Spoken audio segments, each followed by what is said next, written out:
Regularly scheduled programming will not be seen tonight. Stay tuned for a Fox Sports special presentation. Tonight, on this warm summer night, a small upstate New York town's peaceful existence sends our minds racing through our pastime's history as we reflect on this great game of all-stars.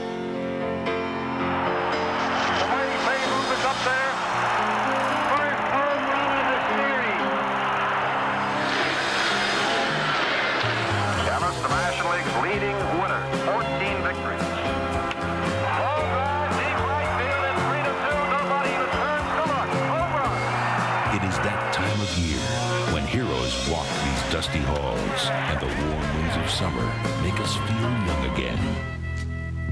One out, the pitch to Mays. The curveball, he drives it deep in the left center field. We stand here in the streets of this sacred shrine, baseball's Hall of Fame.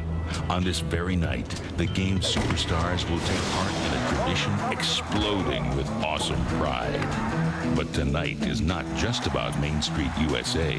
Tonight is about rock and roll, baby, in the heart of America, Cleveland, Ohio, home to another Hall of Fame. This is where the king will rock forever, where blues make you move. Tonight, the muscle and the music speak loudly on this 30-year anniversary of the Summer of Love. Rock and roll and baseball, two American passions, man, here to stay.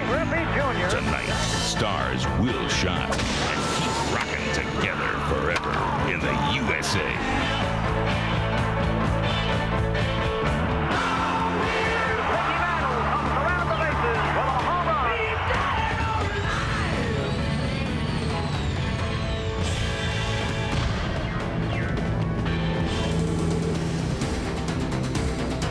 Live from Cleveland, it's the Snapper All-Star pregame show.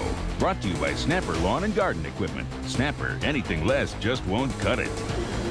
For the first time since 1981 and the fifth time in baseball history, baseball's Midsummer Classic comes back to Cleveland, Ohio. Welcome to the 68th All-Star Game, where fans from near and far have come to celebrate our national pastime here in Ohio. The weather forecast, somewhat ominous, but we're going to have baseball tonight. 82 degrees, 53% humidity, light showers. There is a tornado watch until 9 o'clock locally, but the good sign, the lightning clouds to our left, and that's from the area in which the wind is blowing here at Jacobs Field. And hi again, everybody. I'm Chip Carey, along with Steve Psycho Lyons, doing our Gene Kelly impersonation, dancing in the rain and singing in the rain tonight here on Fox. And boy, this rock and roll city, Steve, really has put on a great show for us the All-Star Week. It's been a tremendous couple of days, and how things have changed here.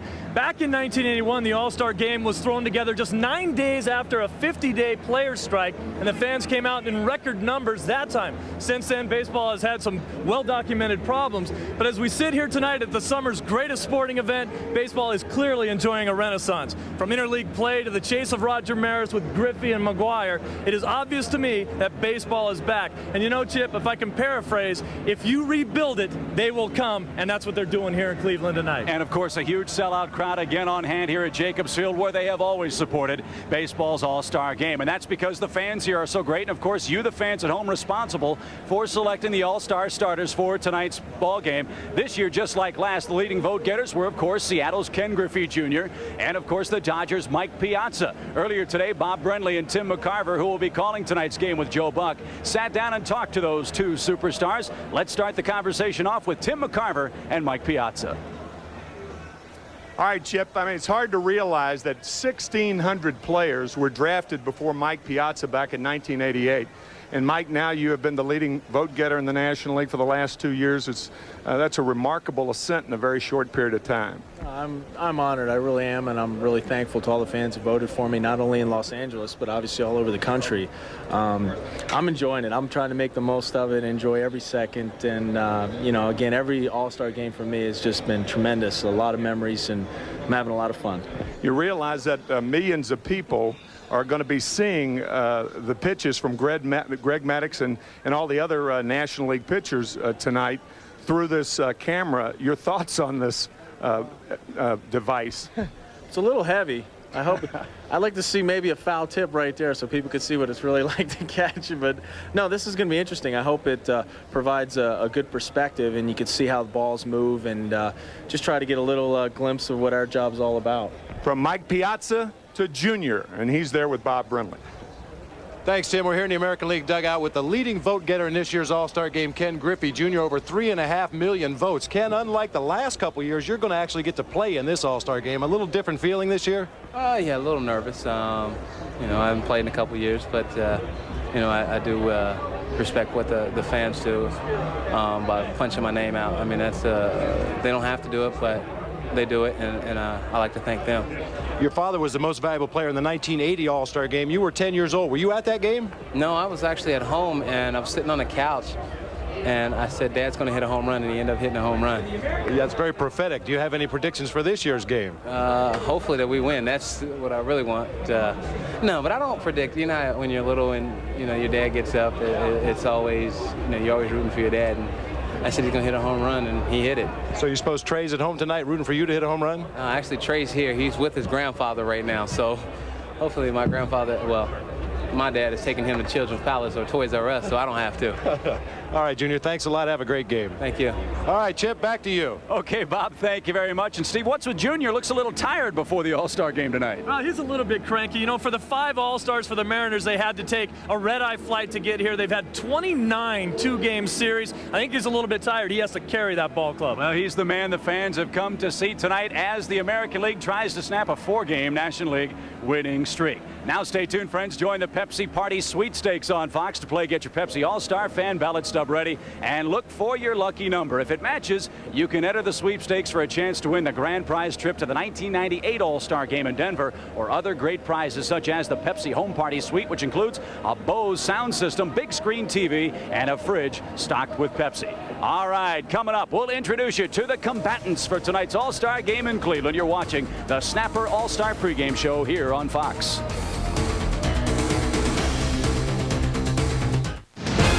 It's the Snapper All-Star pregame show, brought to you by Snapper Lawn and Garden Equipment. Snapper, anything less just won't cut it.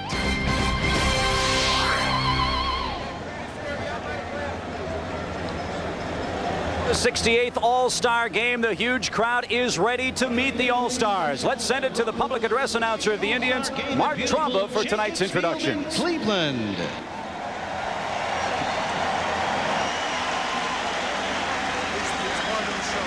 Now let's meet the 1997 National League All-Stars. First for the National League clubhouse manager, Cy Bynack.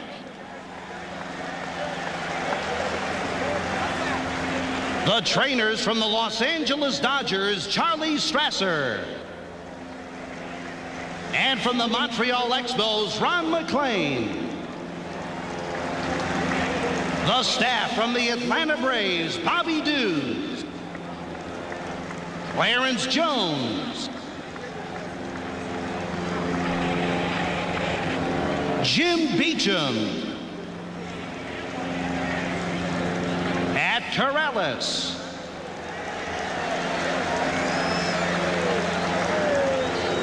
and in the bullpen, Leo Mazzoni and Ned Yost. The coaches from the San Diego Padres, Bruce Bochy. And from the San Francisco Giants, Dusty Baker.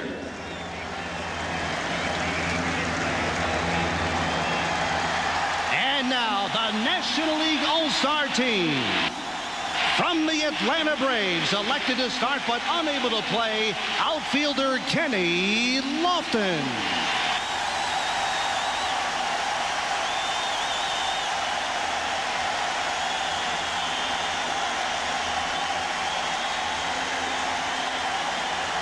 Catcher Javier Lopez. Third baseman Chipper Jones. Pitcher Denny Nagel. And pitcher Tom Glavine.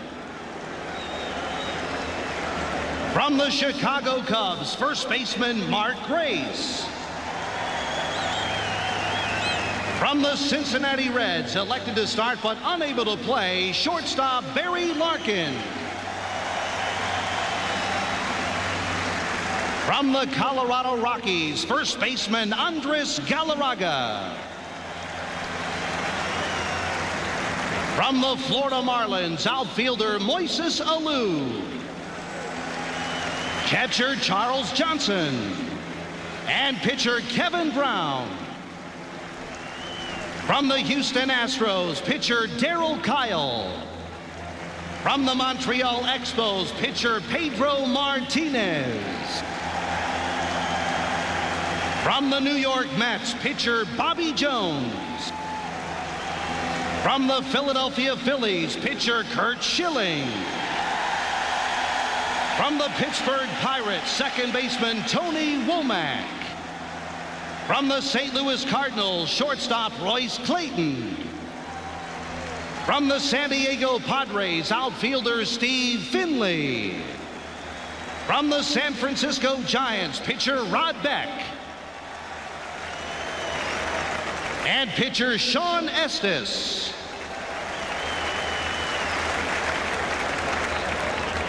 And now, tonight's starting lineup for the National League. First, the manager of the National League from the Atlanta Braves, Bobby Cox.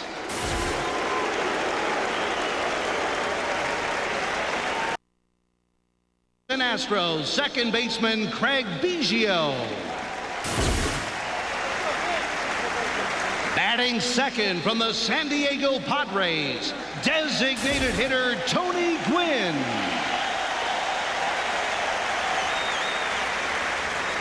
Batting third from the San Francisco Giants, left fielder Barry Bonds. Batting fourth from the Los Angeles Dodgers, catcher Mike Piazza. Batting fifth from the Houston Astros, first baseman Jeff Bagwell. Batting sixth from the Colorado Rockies, right fielder Larry Walker. Batting seventh from the San Diego Padres, third baseman Ken Caminiti.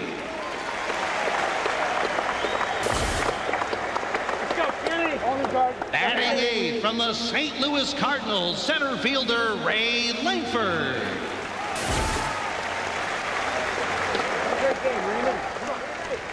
Batting ninth from the Atlanta Braves, shortstop Jeff Blauser.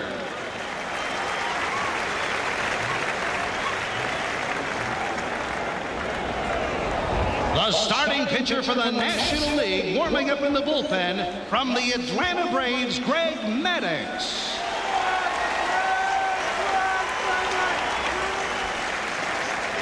Ladies and gentlemen, your 1997 National League All-Stars.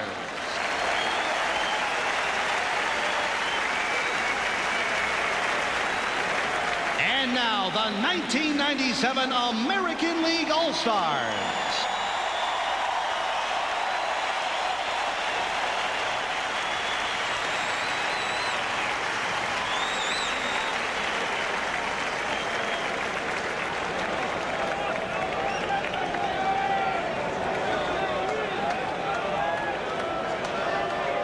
First, the American League clubhouse manager, Ted Walsh. The trainers from the Anaheim Angels, Rick Smith. And from your Cleveland Indians, Jim Warfield. The staff from the New York Yankees, Willie Randolph. Don Zimmer. Jose Cardenal. And in the bullpen, Mel Stottlemyre. The coaches from your Cleveland Indians, Mike Hargrove.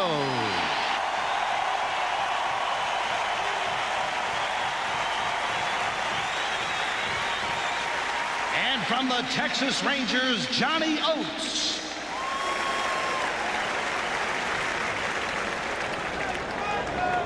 And now the American League All-Star team. From the Anaheim Angels, Jason Dixon. From the Baltimore Orioles, pitcher Randy Myers. And pitcher Mike Mussina. From the Boston Red Sox, shortstop Nomar Garcia-Parra. From the Chicago White Sox, outfielder Albert Bell.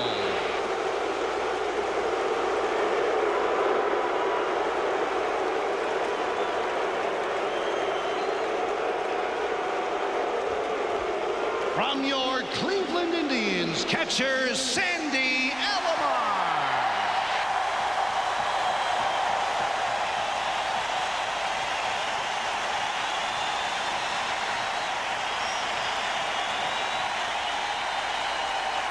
First baseman Jim Thome.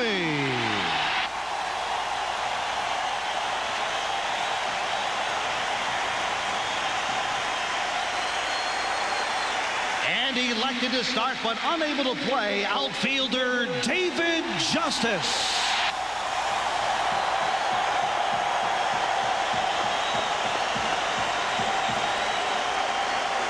From the Detroit Tigers, pitcher Justin Thompson. From the Kansas City Royals, pitcher Jose Rosado. From the Milwaukee Brewers, third baseman Jeff Cirillo. From the Minnesota Twins, second baseman Chuck Knobloch. From the New York Yankees, pitcher David Cone. Pitcher Mariano Rivera. And outfielder Bernie Williams. From the Oakland Athletics, first baseman Mark McGwire.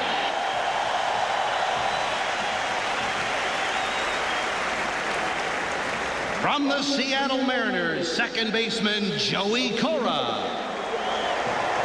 From the Toronto Blue Jays, pitcher Roger Clemens. And pitcher Pat Henkin. And now, tonight's starting lineup for the American League. First, the manager of the American League from the New York Yankees, Joe Torre.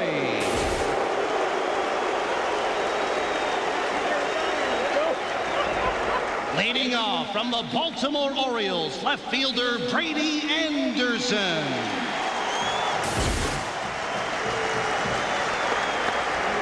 Batting second from the Seattle Mariners, shortstop Alex Rodriguez.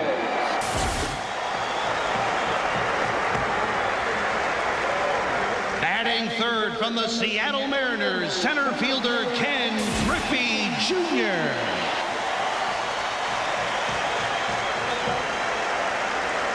Batting fourth from the New York Yankees, first baseman Tino Martinez.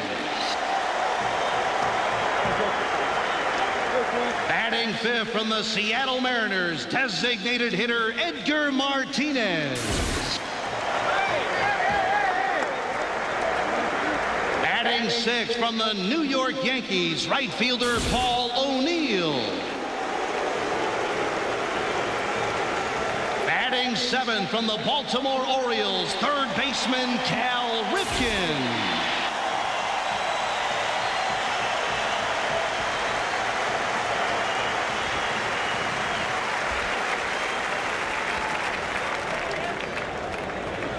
Batting eighth from the Texas Rangers, catcher Ivan Rodriguez.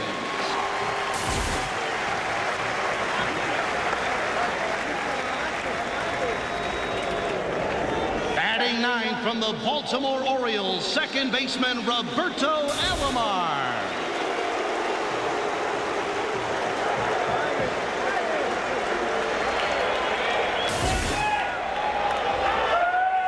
And the starting pitcher for the American League, warming up in the bullpen from the Seattle Mariners, Randy Johnson.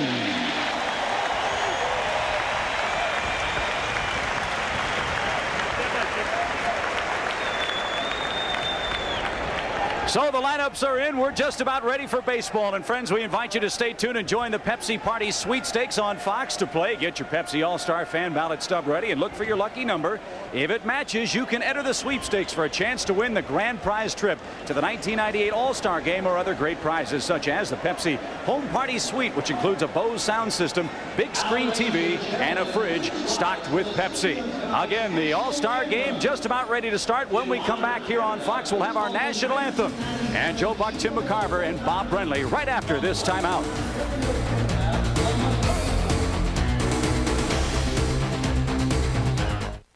Live from Cleveland, it's the Snapper All-Star pregame show. Here's Chip Carey.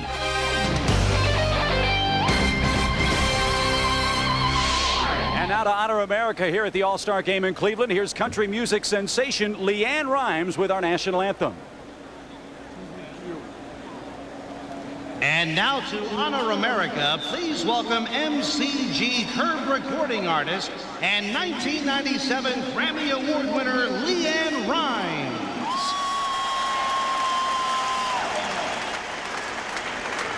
Oh, say, can you see by the dawn's early light what so proudly we held at the twilight's last gleaming, whose broad stripes and bright stars through the perilous fight o'er the ramparts we watched were so gallantly streaming. And the rugged red glen, the bombs bursting in air, gave proof through the night that our flag was still there. Oh, say, does that star-spangled banner yet wave o'er the land of the free?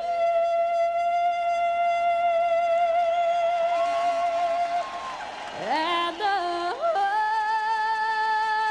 the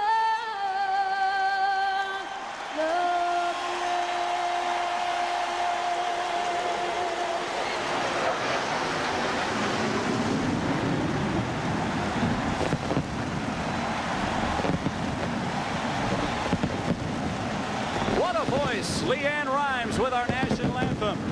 And now it's time to introduce you to our voices calling the game tonight here on Fox. Let's send it up to Joe Buck, Tim McCarver, and Bob Brenly. Good evening, gentlemen.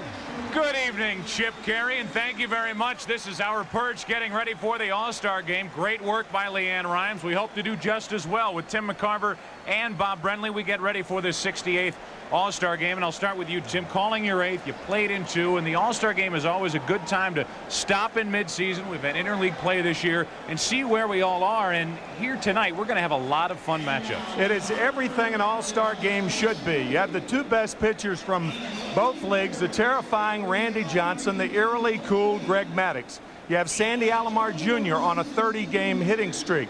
You have two guys from the National League, Tony Gwynn, Larry Walker, in pursuit of 400, the first time since 1941. And then Mark McGwire with 31 home runs, Ken Griffey Jr. with 30. If they stay healthy, they could surpass Maris 61 and 61. In baseball, it does not get any better than this. We turn to my other guy here, Bob Brenly, who is calling his first. You played in, you weren't an All-Star, right? I think. Okay. Bob Brenly was an All-Star, and after all that Tim McCarver said, I guess this game kind of lends itself to being an individual player. Well, baseball has been a team game. It's been said a team game played by individuals, and those individuals get a chance to showcase their individual talents tonight. If you're a power pitcher, rear back and try to strike them all out. If you're a base stealer, try to steal a bag. If you're a catcher, don't let them steal the bag. If you're a home run hitter, you try to knock down the scoreboard out here at Jacobs Field.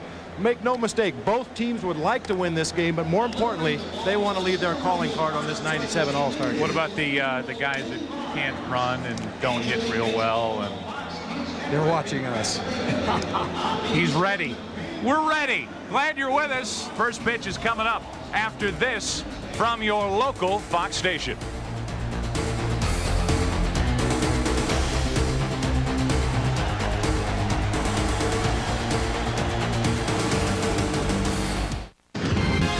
It's the Snapper All-Star pregame show. Here's Joe Buck.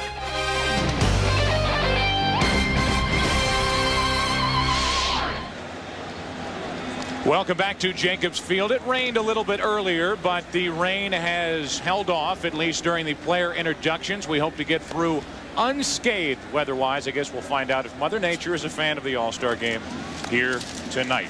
The American League teams are getting ready to take the field, and we give you a look at the lineup. We already ran through it with the player introduction, but here it is again, brought to you by Miller Beer. The starting lineup for the National League All-Stars. Biggio will lead it off. Then it's Tony Gwynn, the DH. It's Barry Bonds in left field with Mike Piazza cleaning up. Jeff Bagwell at first base. Larry Walker in right. Ken Caminiti is at third, hitting seventh. Ray Langford is in the lineup in center field, hitting eighth, and hitting ninth is the shortstop, Jeff Blauser. All of that will try to take care of Randy Johnson. A study in opposites tonight. Randy Johnson hooking up with Greg Maddux. Well, they call him the big unit. This is one man that right-handed hitters, left-handed hitters, switch hitters, nobody likes to face this guy. Incredible numbers through the first half of the season. An overpowering fastball at times, a devastating slurve, and just a little bit of intimidation. And definitely two guys at the opposite ends of the spectrum. Randy Johnson, Greg Maddux. We talked to Greg Maddux about his thoughts on the big left-hander. He's intimidating. You know, he gets guys out before the game even starts. And, you know, he's scary. You know, guys don't want to hit off of him, you know. And, you know, me, they don't care. They're ready to go out there and grab a bat, you know, swing hard.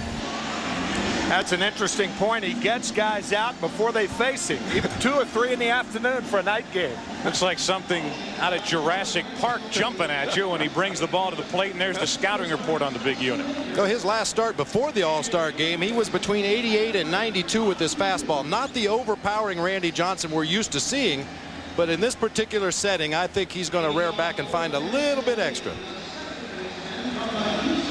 Randy Johnson getting ready to take on the National Leaguers, and as he prepares, we need to set the defense for the American League.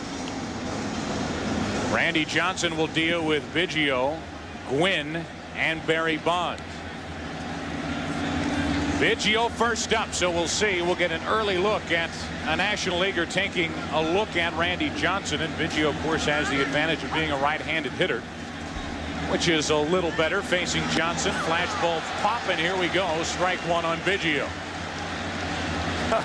It's going to be an interesting look at Larry Walker facing Randy Johnson here tonight. Larry Walker batting 6th, and remember, Larry Walker opted out of a ball game at Coors Field in Denver earlier this year against Johnson.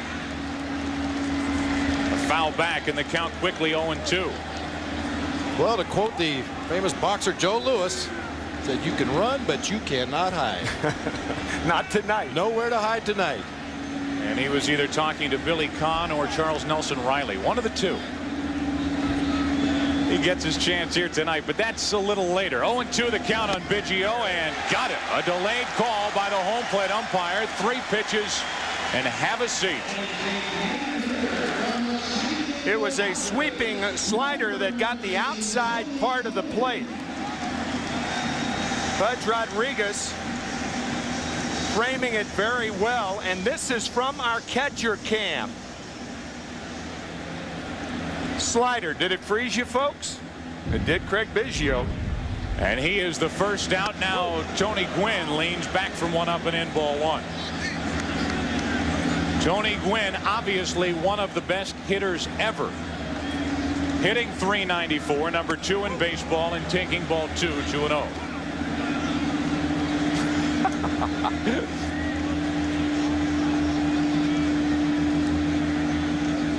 Up the middle, knocked down by Johnson. 2 out. That ball was headed up the middle, and Big Randy speared it. And the first 2 National Leaguers are gone here in the first inning. It was a tough play for Johnson because his momentum took him toward third base. He had to come back with the glove and stop it around his left shoulder. You have a much better chance as a hitter to hit it under Randy Johnson than to try to bounce it over him. 6'10" out there on the mound. Very imposing figure. So now with 2 out, nobody on, another left-hander. It's Barry Bonds, and he looks at ball 1 low and away. The numbers not typical Barry Bonds mid-season. 275, 20 home runs. He's driven in just 46. Very good cut. 1 ball, 1 strike. Well, if there's one guy on this National League roster that can get up for facing Randy Johnson, it is Barry Bonds. He has never had trouble with left-handed pitchers throughout his career. He's never had trouble with the best fastballs in the National League. 2 out, nobody on, and a breaking ball from Johnson for strike 2. I have a feeling we're going to keep checking with Larry Walker. 2 out, nobody on, and a 1-2 pitch coming to Barry Bonds. A 1-2-3 perfect start for Randy Johnson. He struck out Biggio. He struck out Bonds. We'll see Junior in the bottom of the inning after a half in the All-Star game. No score. Bottom of the first inning here in Cleveland. Turns out to be a very pleasant night here at Jacobs Field. And another look at the Miller Beer starting lineup for the American League All-Stars. They will lead it off with Brady Anderson from Baltimore, with Alex Rodriguez batting second. Ken Griffey Jr. is hitting third, then Tino Martinez, Edgar Martinez, and Paul O'Neill in the middle. Cal Ripken is hitting seventh, Ivan Rodriguez eighth, and at second base batting ninth is Roberto Alomar. And a look at the defense for the National League. Obviously very strong defensively, managed by Bobby Cox. A look at the defense, and now a look at the starter. Bobby Cox gets a lot of looks at Greg Maddux. Bobby Cox gets the look that a lot of managers would like to have, getting to see Greg Maddux go to the mound every 4th or 5th day. He's a surgeon out there on the mound. Unlike Randy Johnson, who tries to overpower hitters, Greg Maddux tries to let hitters get themselves out. See the 99 strikeouts to only 13 walks on the season. 4 straight Cy Young awards for Maddux. A string broken last year with his team. Makes a strike.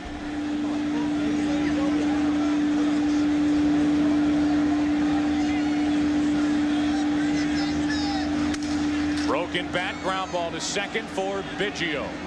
1 away, and the bat shattered in the hands of Brady Anderson. Good pitch, and that is not atypical with Greg Maddux on the mound facing a left-handed hitter. Tailing fastball away, and then the cutting fastball inside. He'll throw any pitch, any speed, at any time. He's like a Russian novel. He is tough to read. Has so much movement, control on his fastball. He doesn't need the velocity that a guy like Randy Johnson needs. And as Bobby said, a master surgeon out there. He can carve you up. 1 out, nobody on for Alex Rodriguez. I like it, a Russian novel. Da, конечно. Alex hitting .312. He's been bothered by the bad side, but after taking a couple of weeks off, he's back in there, and we're happy to see him in the All-Star game. And they're getting a little bit of a scouting report. I think Don Zimmer knows a little bit about Greg Maddux. Yeah, Don Zimmer's never told stories in the dugout before, has he? No. In, out, around, wherever. Don Zimmer's got a story for you. Strike 2 on Alex Rodriguez. There is nobody in uniform at this game that is any happier to be here than Joey Cora right there in the middle. Took the red eye from California. Arrived yesterday morning. Couldn't wait to get to the ballpark. 2-2 now on Rodriguez with Griffey Jr. to follow. Somebody asked him if he was going to get any rest, go to sleep. He said, I might miss some. Right. Looks a little wide-eyed. 1 out, nobody on. The 2-2 to Rodriguez just missed the outside corner. And like the three of us talked about so often in the World Series, it a lot of times depends on what the home plate umpire is going to give Greg Maddux. That pitch he did not, and a full count on Rodriguez with 1 out, nobody on. We'll do it again. And you can see even when Maddux falls behind in the count to these American League hitters, he's not going to give in and throw a fastball down the middle of the plate. Came at Alex Rodriguez with a changeup right there, got him well out in front, pulled the ball foul. Randy Johnson taking a breather and stretching out that back. 3 balls, 2 strikes, and Rodriguez shoots one to right. He's too good. He is too good to be that young. 1 on, 1 out. And Rodriguez aboard after a phenomenal year last year, hitting .358 to lead the American League. Last year, he was the youngest American League shortstop in the history of the American League, 18 days shy of his 21st birthday. And this year, he becomes the youngest starting shortstop in All-Star game history. And from one Mariner to the next, here's Ken Griffey Jr. And the battle with Greg Maddux with 1 on, 1 out here in the first inning.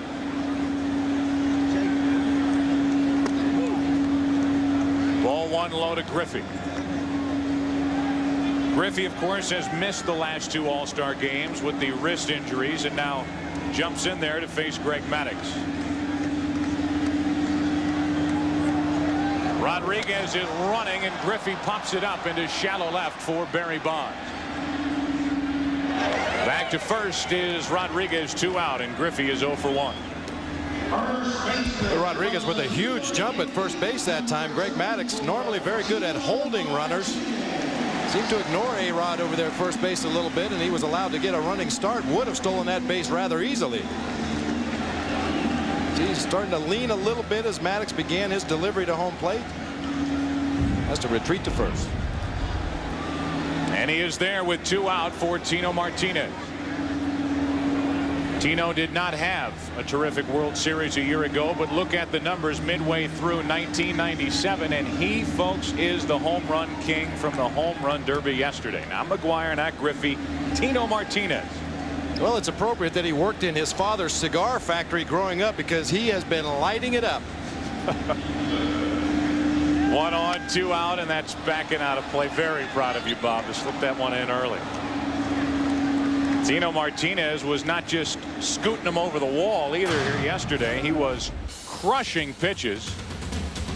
Used a tremendous bat in the competition here yesterday afternoon, and one of many that Tino Martinez hit. So he is the home run king from the home run derby yesterday. Rodriguez running. That ball is down the line and right and foul. Just foul off Greg Maddux here in the first. Cal Ripken Jr. had a very good look at that. The American League dugout on the third base side, and this looked like a slider inside that misses by about 6 inches from being a fair ball. Maddux looks like he thought that ball was fair. Rodriguez running on the play. You have a chance to track it yourself. Wow. Inches. Definitely foul and definitely crushed. Now the 0-2 is down and in for ball 1. Only a guy like Maddux, after a home run hitter hits a ball just foul, will come back inside on a guy like that. You know, look at Mike Piazza's catcher's gear. It's like a galvanized trash can sitting back there. Part of the cast from The Wizard of Oz. There's just inside 2 balls, 2 strikes. Yeah, thank goodness he's a tall, statuesque catcher, because if he was one of the short, dumpy catchers from my era, he would look like a trash can back there. 1 on, 2 out here in the first inning. No score. The National Leaguers went down in order. And the 2-2 to Martinez misses low and away. So from 0-2 to 3-2 from Greg Maddux, with Edgar Martinez waiting on deck. There's Pudge. What if he had all that silver stuff on? Pudge is not quite as tall as Mike Piazza, only stands about 5'9", so he would probably resemble that trash can we've been talking about. Runner goes on 3-2 and a ground ball to second. Biggio picks it up. Martinez is gone. So are the American Leaguers. When we come back, we head to the second. There is no score. Larry Walker will step in against Randy Johnson.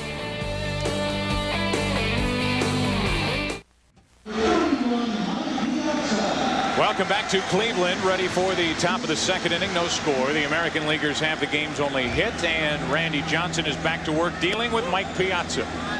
And dealing up and away for ball 1. It's Piazza, Bagwell, and Walker. And Mike steps in third in the National League, hitting .357. 1 ball, 1 strike. In my opinion, Mike Piazza has the best chance to hit Randy Johnson hard the other way. You could fool Piazza on a breaking ball, and he can flat-footed take you out of the ballpark to right field. Home runs in the last 2 All-Star games. Last year's MVP, and that's strike 2. And Piazza has just as much, if not more, power to the opposite field than he does to left, his pull field. Leading it off here in the second with no score. And quickly in the hole, 1-2. And that just eluded the glove of Ivan Rodriguez. And back to catcher cam with Rodriguez behind the plate working with Randy Johnson. Well, if you want to see what it's like to be a catcher, have somebody sitting next to you punch you in the chest right about now. Whack. He has his glove in position to catch that ball, but the tick off the bat deflected it just enough to miss the glove and hit the chest protector. 1-2 the count. Randy Johnson. There you go. That pitch up, and Piazza, he can afford to be a little late on that very good fastball and still drive it to the right side of the field. Like he was there. That is a classic 2-strike Piazza swing at a ball out of the strike zone. Again, the 1-2. And that'll get it back and out of play. Piazza, of course, last year playing near his hometown of Norristown, Pennsylvania. Game was at the vet in Philadelphia. He ended up with a home run and a double and took the MVP award.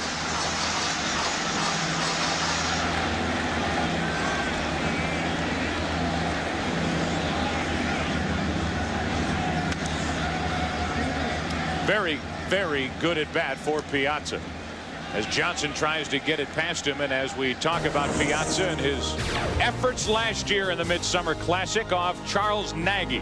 And Tim, don't think there was much doubt about it. No, it wasn't. I don't think there was any doubt in Mike Piazza's mind, nor Charles Nagy's. A ball and 2 strikes on Piazza, and that's up the middle to the right of Alomar. Tiptoes after it, 1 away.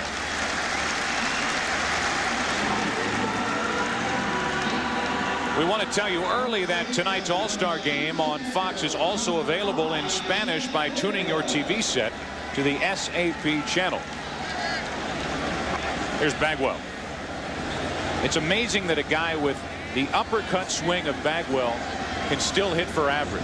You know the power is going to be there, but every year he's over 300. 1 out, nobody on. And the uppercut swing, a little chopper up the middle. Alomar is taking care of the first 2 here in the second inning. Well, now it's time for a Miller Time All-Star memory. And I think of the last 5-7 years, this is probably the most vivid for most. 1993 at Baltimore's Camden Yards, Randy Johnson and John Kruk. The at-bat and a little tip of the cap, and now here we go. He did it again! He did it again! He gets Larry Walker. I told you it hit right-handed. We were talking about it before the game. He batted right-handed earlier in the year in batting practice. And here he is. He's going to face him right-handed. Why not?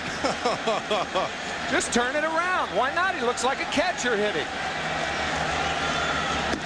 A lot of people don't remember that these 2 are former teammates coming up through the Expos organization. And now he's back to the left side, and that's what this game's all Little about. fun at the old ballpark.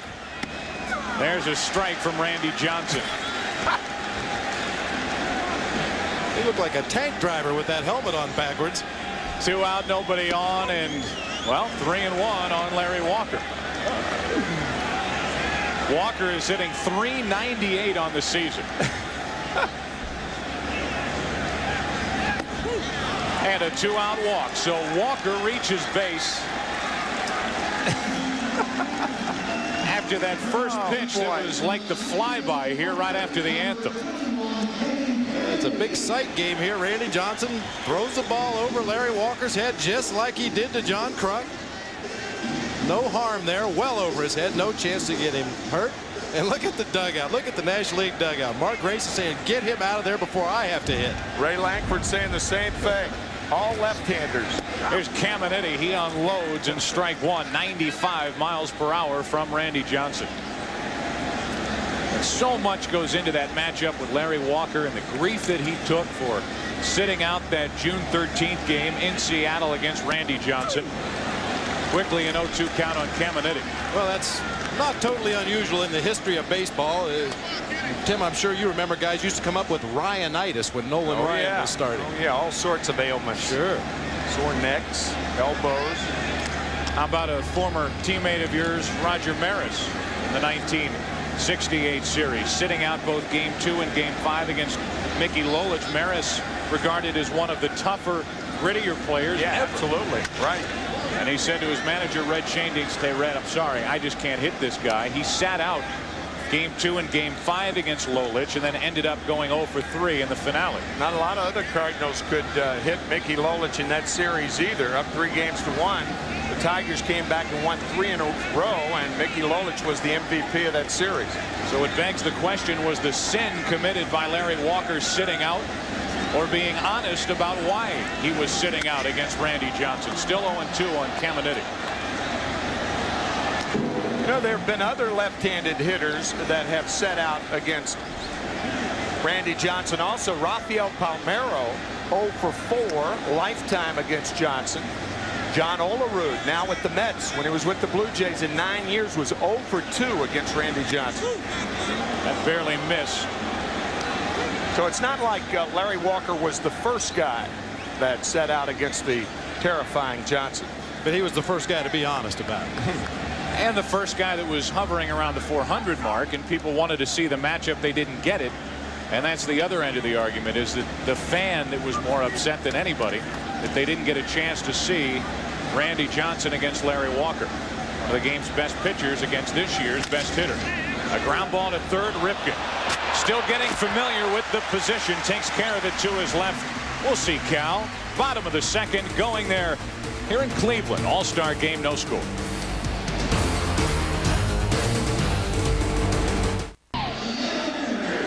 Before Ken Caminiti hit that ball to the left side, the slider from Randy Johnson just missed right into your living room. And you could see Pudge Rodriguez trying to pull that ball back towards the center of the plate. Randy Johnson is taking care of the first 2 innings, and from what we understand, that's probably it for Randy Johnson. Here's Edgar Martinez leading it off with O'Neill and Ripken to follow. If anybody gets on, Ivan Rodriguez. All of those decisions up to Joe Torre, who was finally here as a manager. Off to the right side, and a quick 0-2 count on Edgar Martinez. Nobody knows anything about Edgar Martinez yet. Year after year after year, a 2-time batting champion. He just puts up big numbers. Well, Lee Elia, his hitting coach in Seattle, calls him a quiet Pete Rose. He has that kind of command of the strike zone, that kind of a hitter. Sprays the ball around to all parts of the park. I think Edgar Martinez may be a big reason if Ken Griffey Jr. breaks Roger Maris's record. Martinez could share in the glory because he hits behind Griffey, and Mark McGwire, on the other hand, even though he has 1 home run more than Ken, is more or less naked in that Oakland Athletics lineup. Martinez and Maddox hooking up, and Martinez gets into one to left. At the track, at the wall, goodbye.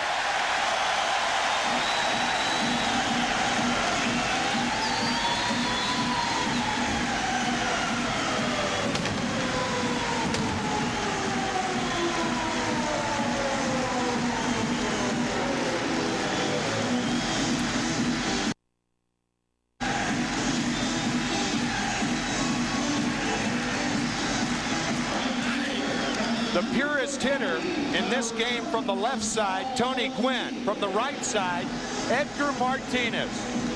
There is no surefire way of pitching him. That ball in on the hands, biting in. He one-hands it out of the ballpark. That comes leading off this second inning, and now here's Paul O'Neill. He takes a strike. The American League has had some pretty good cuts against Greg Maddux in the early going of this game. They've hit a couple of balls right on the button. Maddux this season has allowed only 4 home runs. Tino Martinez nearly hit one in the first, just fouled, and now Edgar Martinez gets one into left. And he gets a back rub from one of his teammates, Alex Rodriguez. That's one of the most talented masseuses you will ever see. Nothing into the count, now ball 1.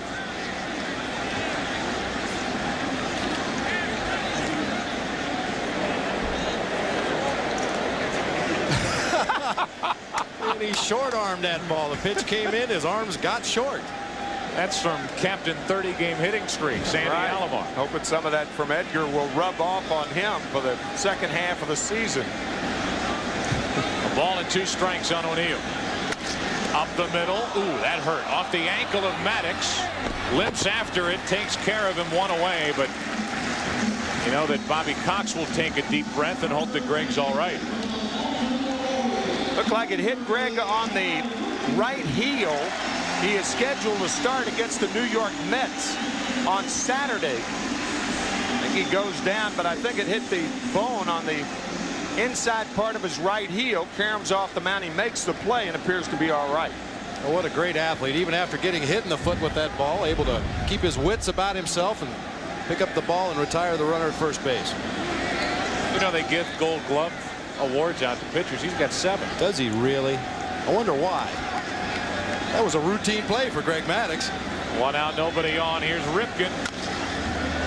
Up the middle for Biggio. Came to an all-star game his first time as a catcher. The only guy ever to appear in an all-star game as both a catcher and then years later as a second baseman. Well, covering tonight's all-star game is the Goodyear Blimp Spirit of Akron. This is the 72nd consecutive year Goodyear Blimps have covered the nation's top sporting events. So on a night where earlier the weather was a bit more threatening than it is right now, they stayed up in the air and watched all those little biplanes with messages shooting by them. And some rather interesting messages on some of those planes. One in particular. This is Ivan Rodriguez. Pudge takes a strike. One of the planes had trailing along that Will Rogers never met Joey Bell.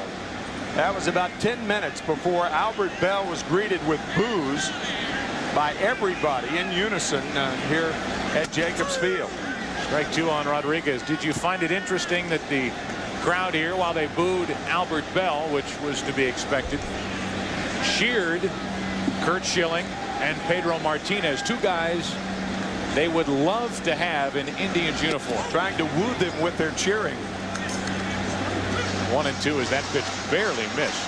Huge ovation also for Kenny Lofton. Remember the Indians last year, now the fine center fielder for the Atlanta Braves. 2 out, nobody on, and now 2 and 2. I don't think people follow National League Baseball realize just how good Kenny Lofton is and what he can do at the top of a lineup. Well, he certainly made a very good Atlanta Braves team even better. A dimension of speed. Talking about a guy in Kenny Lofton who he just turned 30. Really, before the age of 30, will have been the igniter for 2 very good offenses. And here's a guy that's going to be a free agent next year. 2 offenses that only met 2 years ago in the World Series, Cleveland and Atlanta. 2 balls, 2 strikes. And Rodriguez wants to think about it. So David Justice ends up in Cleveland. They love David Justice. Actually was voted as a starter for the American League, but out with a bad elbow. Just off the disabled list. And there's Kenny Lofton. Same story. Bad groin and not able to play here tonight. And Joe, speaking of free agents, Ivan Rodriguez will be one also and may command the biggest money next fall. With one exception. The man on the mound. I don't think he's going to be a free agent. There is no way the Atlanta Braves are going to let Greg Maddux go. No way, in my judgment. If he does become a free agent, you're talking about signing a sure Hall of Famer. 2 balls, 2 strikes, 2 out, nobody on. And a little comebacker. Will he be a free agent? Won't he be a free agent? Only time will tell. Maddox threw 2. A home run by Edgar. We'll be back to the Jake after this from your local Fox station. Welcome back to downtown Cleveland, Ohio. This is the 68th All-Star Game, and the 5th time the city of Cleveland has hosted it. And they have been wonderful hosts. To the surprise of no one, Randy Johnson, 2 shutout innings to the surprise of no one. And he gives way to Roger Clemens, the hard-throwing right-hander, 13 victories, #1 in the big league. And there's some question that Roger Clemens may want out of Toronto. He said he wanted to go up there to play for a contender. The Blue Jays have not been a contender up to this point of the season. Roger the Rocket still has the overpowering fastball, hard slider, tremendous split-fingered fastball. Fresh off a 2-0 shutout against the Yankees on Sunday afternoon. And that's right, folks. He's better than he's been in 5 years. His velocity's back, the best forkball in the American League. 2-seamer and a 4-seamer. Now the 2-seamer goes away from the left-hander. The 4-seamer rides in tight to him. Here's a guy who's happy to see Randy Johnson off the mound, even though it is Roger Clemens out there now. Ray Langford. A late swing and a miss. 1 ball, 1 strike. Ray Langford in the lineup replacing Kenny Lofton. I think most of these guys would rather see Cy Young himself than face Randy Johnson. Definitely the left-hander.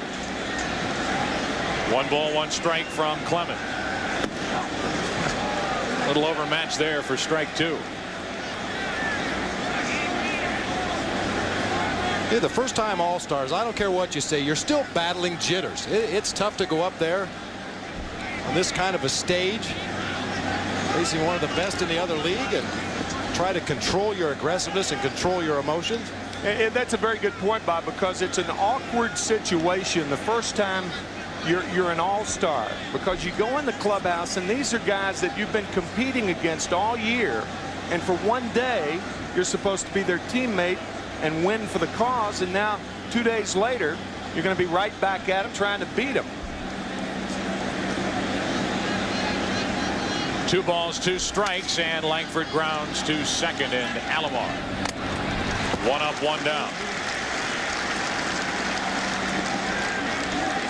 Well, action and adventure are alive and well on Fox this summer. While the other networks are showing reruns, you'll experience the passion, magic, and the mystery of Roar, an epic new series premiering this Monday at 9 Eastern. And when you talk about driven on your scouting report, Roger Clemens, I'm sure, driven to show the Boston Red Sox he had enough to keep around Fenway Park.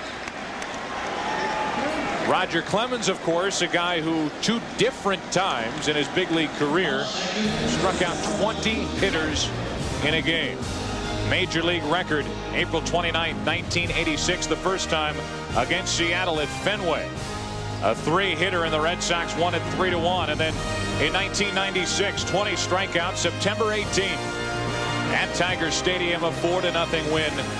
And he bid farewell to the Red Sox. He will bid hello to the Red Sox Friday night at Fenway. I think that's the most remarkable thing about those 20 strikeout games. They came 10 years apart. Physically, he looked much different, but yeah, the results were exactly the same.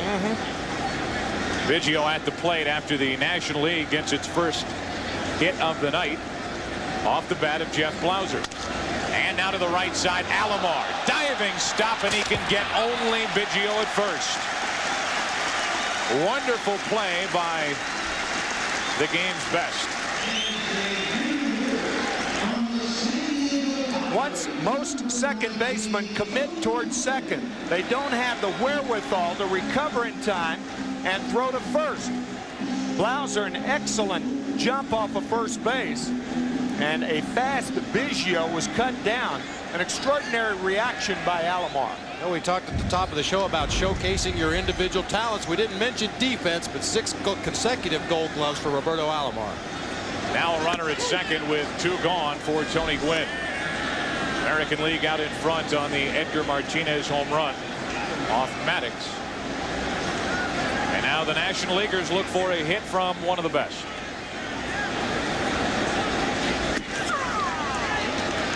on a strike from Clemens.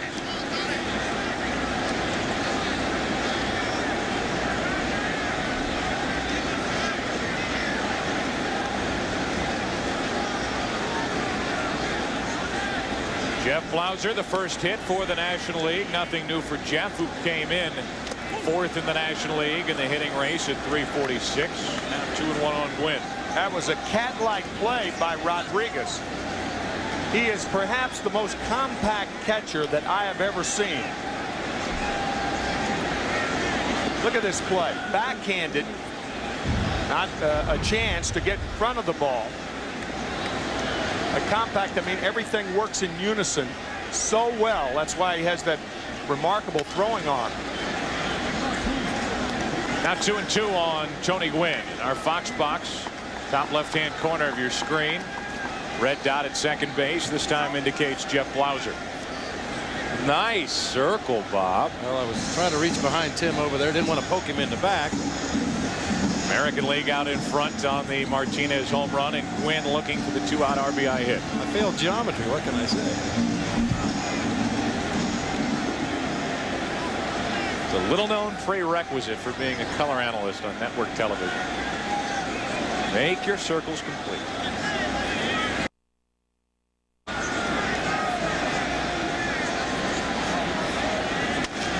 To the left side, bobbled by Ripken, hangs with it, inning over. A 1-out hit by Blauser.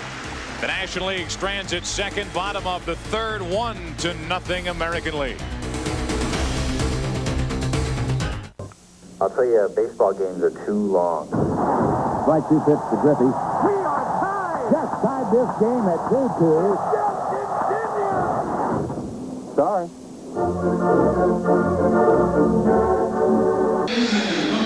Beautiful view of downtown Cleveland, Ohio. In the distance is Jacobs Field, and on the mound is the right-hander Curt Schilling, who takes over for Maddox, who went 2 innings, allowed a run on a couple of hits. The home run hit by Edgar Martinez. And the numbers for Schilling, as we've already mentioned, a lot of Indians fans in this ballpark hope to see Curt Schilling in an Indian uniform. There have been a lot of rumors. We watch Roberto Alomar dig in his first at bat of the night. Tim, a lot of rumors about Schilling and whether he has a no trade clause and whether he'd come here to Cleveland. 2-1. Curt Schilling signed a 3-year deal right after spring training earlier in the season with the Philadelphia Phillies that had a no trade clause. He says he realizes the Phillies need younger players trying to rebuild. They're already 32 games under 500 are the Phillies after the first half. He almost knows he's going to be traded, so therefore he waived the no trade clause and will pitch for Cleveland. It was erroneously reported over the weekend that Curt Schilling said that Cleveland was not on his list. That is not true. He told me before the game that Cleveland, or any winner, he wants the World Series ring. The money's not the important thing, and I'm sure Mike Hargrove, the Cleveland manager, loves to hear that. Well, traditionally, the trading deadline is July 31st, and right. Traditionally it starts here at the All-Star break, goes right up to the deadline. Alomar checks on Blauser. First chance for Jeff, and he handled it perfectly. Alomar is gone to start the bottom of the third. Curt Schilling, a power pitcher, throws a heavy fastball. He asked the catchers around the league, what kind of heater does he throw? Some guys throw a fastball that seems to be very light and take off as it comes to the plate. Schilling throws a very heavy fastball. Will cut the ball inside on left-handers along with the slider. Very good competitor out there on the mound. Loves to win. There's Brady Anderson, grounded out to the right side his first time up, and takes a ball. He is facing the guy that he was traded with to Baltimore from Boston. 7 years ago, Brady Anderson and Curt Schilling went to Baltimore for Mike Boddicker, and here both of them are at the All-Star game. 1 ball, 1 strike on Anderson, who has hit 7 home runs, and of course last year hit 50. Facing Curt Schilling.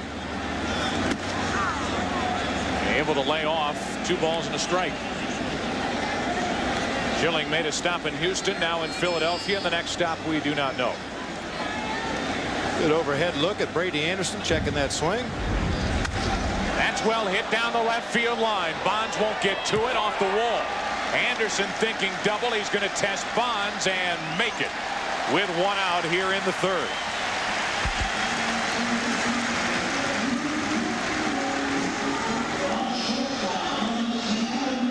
Even though it was a double for Anderson, a ball that he went the other way with, watch the artistry of Barry Bonds barehand the ball off the wall and throw in the same motion. Actually had his momentum going towards the infield as he barehanded that ball. Barry Bonds, of course, known as a very good left fielder, something not many talk about. Always gets to the ball quick. Runner at second, one out, and Alex Rodriguez pops one foul out of play off to the right. I've had an opportunity to watch Barry Bonds in San Francisco over the years, and a very tough field to play left in Candlestick Park, or rather 3Com Park, and you can see Barry getting himself in position to make that throw. Not the strongest throwing arm in the league, but the quickest release of any left fielder in the league. Alex Rodriguez trying to add to the American League's lead with a runner at second, one out.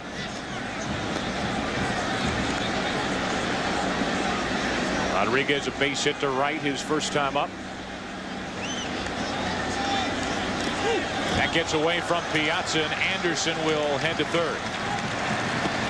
Well, this is a problem you're going to run into in an all-star game. When you have a pitcher and a catcher who have not worked together very much, you have a knowledge of the pitcher's stuff, but until you actually see that ball coming in to home plate, you're not quite sure how that ball is going to react. Piazza just does not get over in front of that pitch, scoots by him, and allows Anderson to advance to third base. Couple the unfamiliarity that Mike has with the National League pitchers, other than hitting against them, and the bad knees that he has, and that spells wild pitch. Which it is for Schilling, and now the infield in for the play at the plate. Runner at third, one out. And Rodriguez takes a ball and is out in front on the count, 2-1. An extra run 90 feet away. Brady Anderson with a one-out double.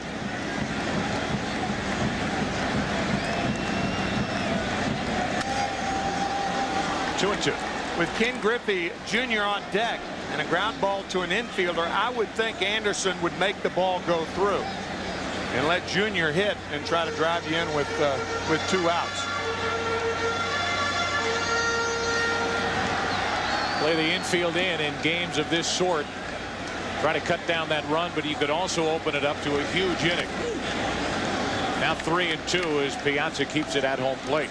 You can see Piazza once again very awkwardly catching that pitch that was headed for the dirt. Becomes a tough situation for the pitcher, because if Schilling wants to make that pitch in the dirt, he's not quite sure if Piazza is going to be able to block it because of the unfamiliarity, and consequently he may hang a pitch to A-Rod. Still a full count, 95 miles per hour from Schilling. It's tough to hang a 95-mile-an-hour fastball. Although it's been done, it's a tough pitch to hang. A look at the infielders here at Jacobs Field with Anderson at third and one out. Schilling and Piazza trying to figure out a way to get Alex Rodriguez. Fastball away. He wanted it in. Schilling shook him off. And Rodriguez a pretty good cut. Kind of interesting. Piazza went inside and then told Schilling to throw the high fastball. And then Schilling shook him off with the fastball away. And the first at bat against Greg Maddux, Alex Rodriguez got a fastball on the outside part of the plate and shot it into right field. So Mike Piazza, in a couple of very quick innings, knows that that ball has to be inside on Alex Rodriguez. That's where that last one was. He shook off the outside fastball and came inside to Alex.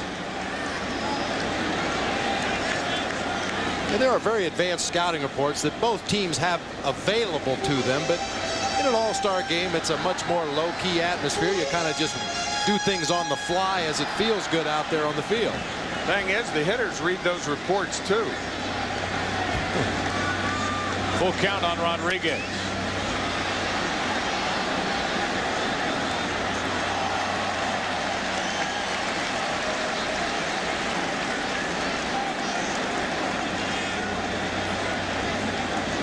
Indian fans waiting to get a look at Sandy Alomar Jr., who has a 30-game hitting streak alive and well. And there is Tony Womack on the left getting advice and information from Frank Robinson.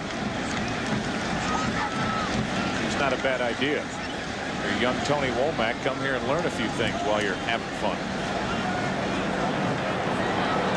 Runner at third, one out. And strike three called over the outside corner. Rodriguez is gone.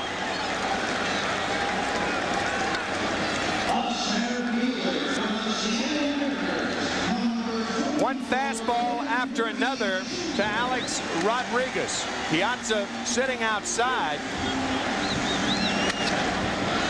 Rodriguez continuing to foul balls off. That was the fastball that got by. Continuing to foul it off. Good play by Piazza on that slider. And finally, he makes the perfect pitch. He got it down just a little bit more. The other fastballs were up around the middle of the thighs. The last one was down around the knees. Here's Griffey. Again, flat out to left, his first time up. Runner at third, two out. Wow. Griffey unloaded on that pitch in the final voting in the Pepsi All-Star balloting update. Ken Griffey Jr. led all players with over 3.5 million votes.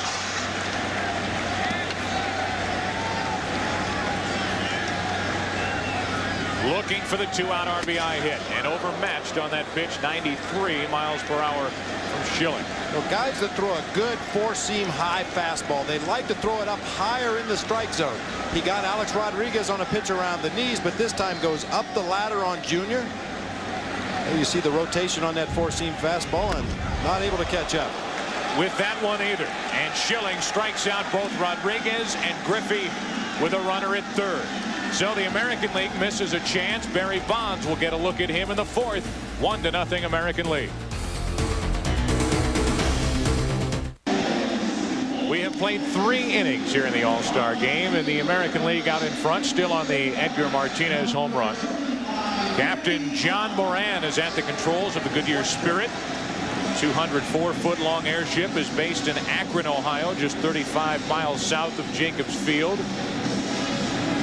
And we thank them for helping us with tonight's broadcast as we get into the fourth inning. Another pitcher for the American League, third of the night, and it's David Cone. See the numbers on David Cone, second most strikeouts in the American League this year. Very fine ERA, back and healthy. Fourth All-Star game for David, the only one to ever appear in a Midsummer Classic with both the Mets and the Yankees. Wearing the pinstripes and overmatching Barry Bonds 1-1.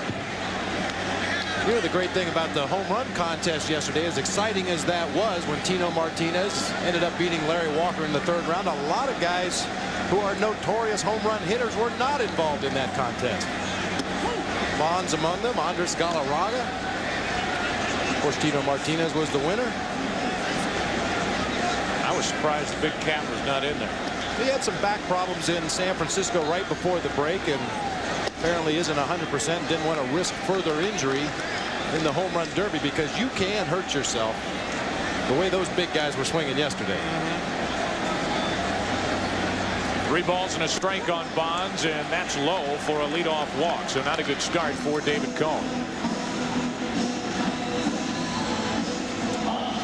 That'll bring in Mike Piazza. Again, we look at the final voting in the Pepsi All-Star balloting, and in the National League, the winner was Piazza with over 2.5 million votes. You know, when the vote went back to the fans in 1970, just a little over 2 million votes were cast totally. Mike Piazza with over 2,600,000 votes. Junior with over 3.5 million. With one on, nobody out. Cone again misses low, ball 1. These teams are very even, not only offensively, pitching, defense. The one advantage that the National League team has in this game is their speed. They've stolen 90 more bases than their American League counterparts. Yeah, for the most part, it's the speed of the National League. I guess if you had a caption to this game, the speed of the National League against the power of the American League. Not much new there. Nope. And Bonds has 14 stolen bases on the season. Joe mentioned earlier, not a typical first half for Barry Bonds, but he's still got that speed. And now Cone falls behind Piazza. 2 balls and a strike.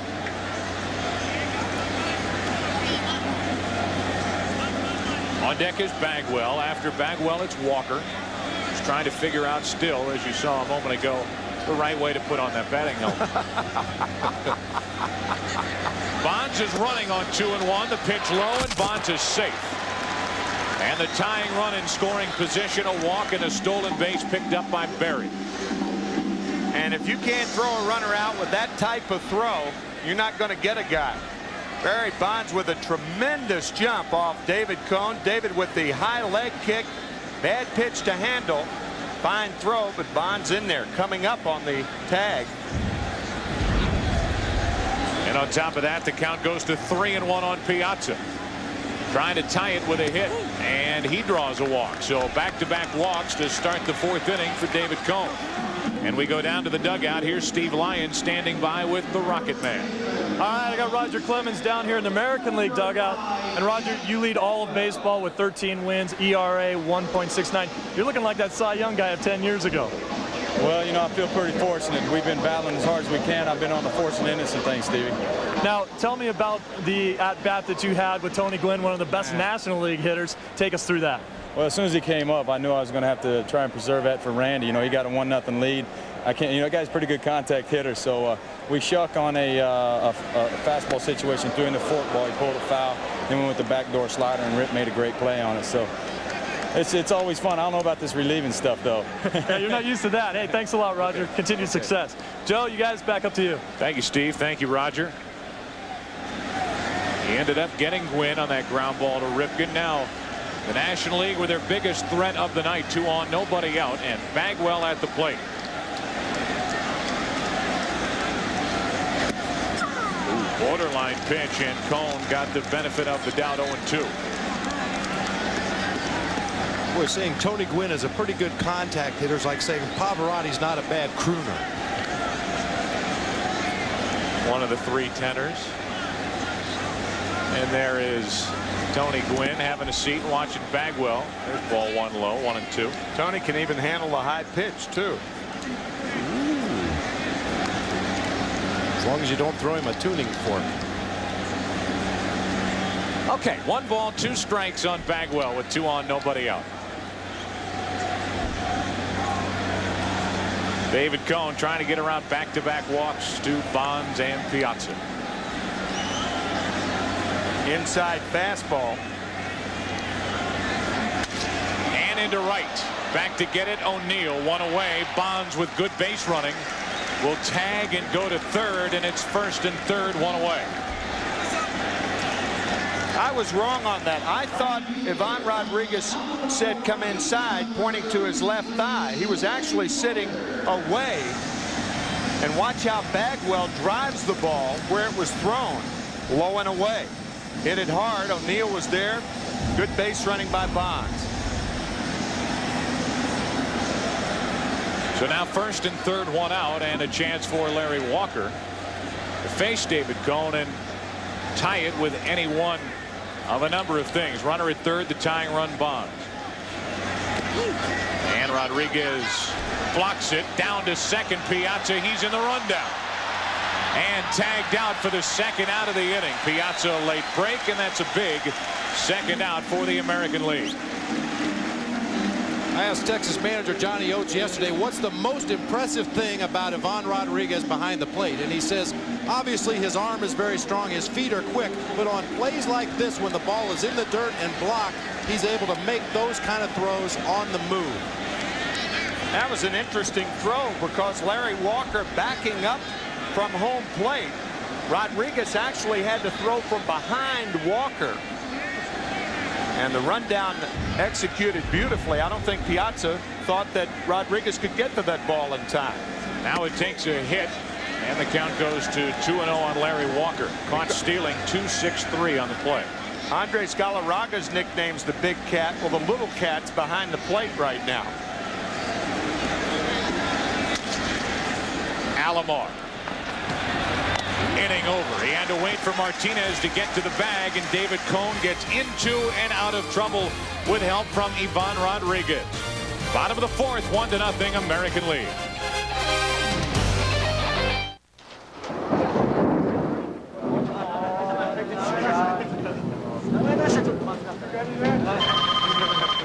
Hello? Eddie. Hey, little brother, what's up? Oh, Eddie, I'm not doing so good.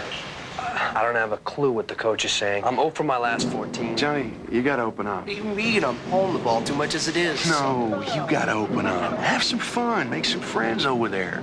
Play.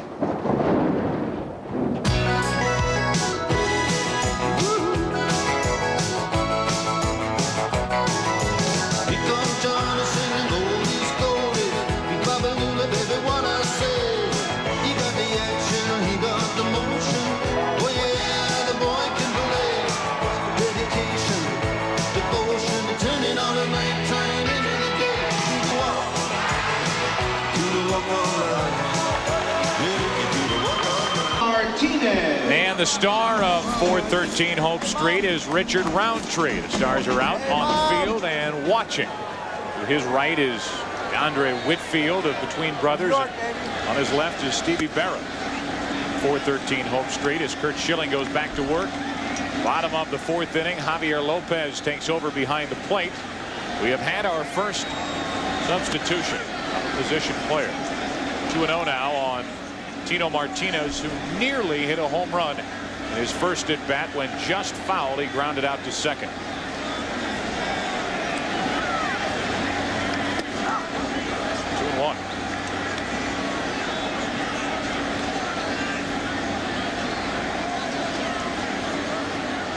Edgar Martinez will follow, and then Paul O'Neill, part of the order for the American League.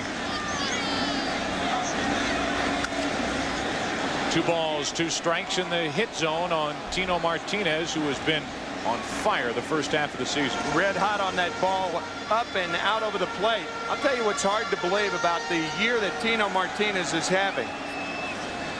That 9 months ago, he was benched during the World Series, and the Yankees beat the Braves after losing the first 2. What a good play by Bagwell to his left, 1 out, and Jeff Bagwell, who doesn't get a lot of credit for his glove work, shows you that would be a mistake if you didn't consider him one of the best in baseball. He is a Gold Glover on the right side, and he shows you how and why.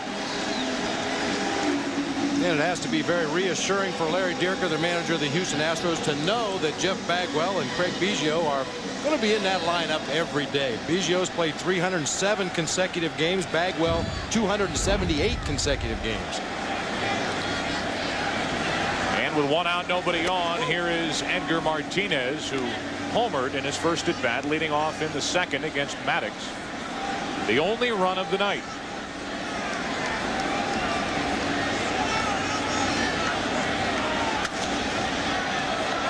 One ball, 1 strike. Martinez got into one into left field, and it's shot over the wall here at Jacobs Field. Sandy Alomar was making fun of him on the bench for getting short arms as that pitch started to bear inside on him, but that's what good hitters will do. They'll adjust their swing as that pitch approaches home plate. Maddox went 2, and now Schilling trying to go 2. 95 miles per hour from Schilling, and missed 2-1. The one thing impressive about Martinez, he doesn't become overly enamored with his power. If he hits the inside pitch out the next time, they like to go the other way with the pitch. Late cut there, 2-2. That's why you rarely see Edgar Martinez get into those free fall slumps. He'll go 3 or 4 days, but nothing prolonged.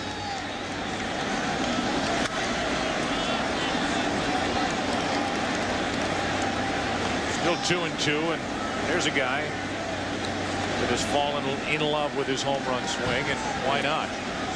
So is everyone else around baseball. He's not prolonged, but he certainly is long. Man. Off the charts. 2 balls, 2 strikes on Martinez, and into left field. He's 2 for 2. For the second time tonight, as he gets Schilling, and it's 1 on, 1 out for Paul O'Neill.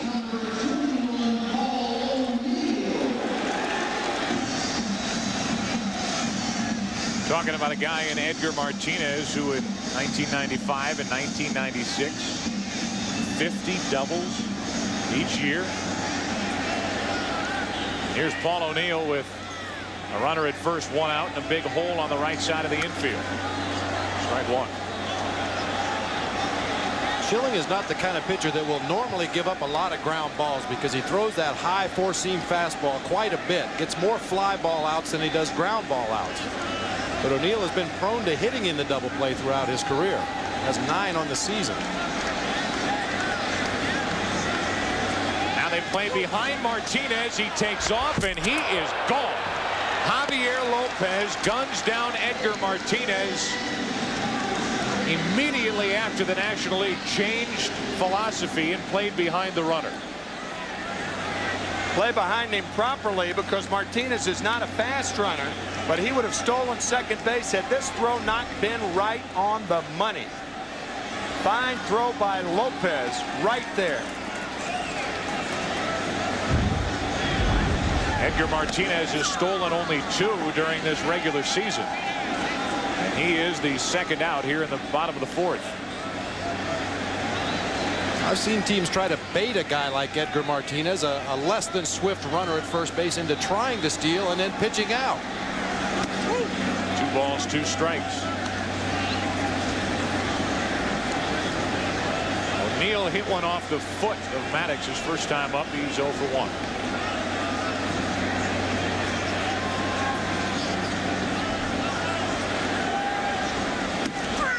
Over the outside part, inning over. 3rd strikeout for Schilling. Pitching is prevailing in Cleveland. 68th All-Star game, 1-0 American League. The 1997 All-Star Game on Fox is brought to you by Nike, who reminds you that if you've got a problem with baseball, move to Norway. By 7-Eleven, oh thank heaven for 7-Eleven. By Miller Lite, who reminds you that anything can happen at Miller time. And by KFC, where you can now grab a Twister, a whole new twist on eating KFC. Welcome back to Cleveland, ready for the 5th inning. Down to comic relief, Larry Walker and Chip Carey. All right, Joe, thanks a lot. The happiest man in the ballpark, Larry Walker. The Randy Johnson's not in the ball game anymore. What happened on that at bat? I saw you go down on 1 knee. Did you think about 2 after the first pitch went over your head? Well, I guess that's what would have happened if it would have hit me. But it was one of those things. Just must have slipped out of his hand. Must have had some sweat on his hand. When did you decide to do this and turn around and bat right-handed? Well, I just decided to put the hat on backwards right at that spur of the moment, like thing. But it was just it was a neat experience. Yeah, I've waited a while for that, and regret what happened earlier in the year, and that was fun. I enjoyed it. Folks, if you walks like that, you can chase 400 all year. Larry, thanks a lot. Thanks. Back upstairs to you, Joe. All right, guys, thank you very much. Here in the 5th inning, a new pitcher is Justin Thompson. Caminiti quickly in the hole, 0-2. Justin Thompson, 8-6, part of that young Detroit pitching staff that's about 2 runs better this year than they were last year when they lost 109 games for Buddy Bell. Where was that pitch? Evidently low, and a 1-2 count on Caminiti. Bounced into a force out to end the 2nd. His first time up, now 2-2. Well, this is that big sweeping breaking ball from Justin Thompson. He threw it the first pitch. He came back with a fastball on the 2nd pitch and then tried to get strike 3. I don't know. 2-2. Well, from 0-2 to 3-2. I'll tell you the kind of stuff that Justin Thompson has. He has struck out Ken Griffey Jr. 6 times in a row.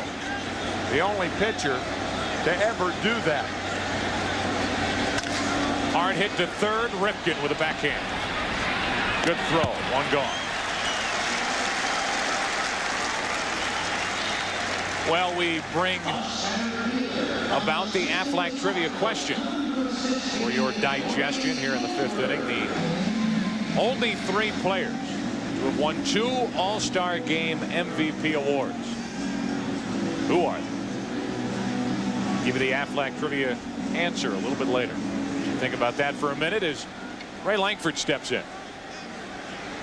Ray Lankford, a guy who missed the first 17 games of the season, recuperating from shoulder surgery, which he blew out at the end of last year, rotator cuff surgery in his left throwing shoulder.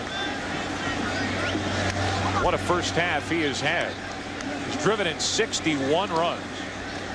After missing practically the first 3 weeks of the season, he's hit 17 home runs. He has been by far the most consistent performer in the Cardinals lineup, which has really struggled in 1997. 2-1.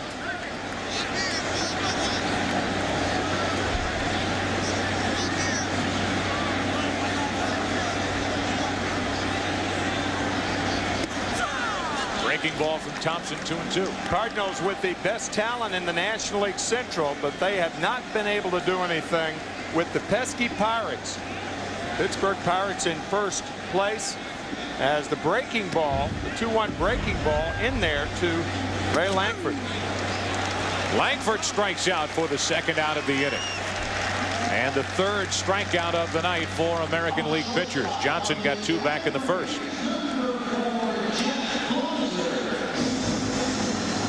Well, Justin Thompson has stuff very similar to Sean Estes, a National League pitcher from the Giants that we'll probably see later in the game. A good fastball, pretty straight, and the big sweeping breaking ball. He left that one up high, comes back with a good one, blows a fastball right by him. And now ball 1 down and into Jeff Blauser, who has the only hit for the National League. Ray Lankford says, I'm glad to get Randy Johnson out of the game, but that wasn't much better. Barehanded grab by Ripken to get him. Cal Ripken Jr. His first start as an all-star at third base. It looks like he's been playing there all of his life. Bottom of the 5th inning, halfway through it. What a play. You know, baseball it's just dead. Hey, if baseball can survive those old Astro uniforms, it can survive anything.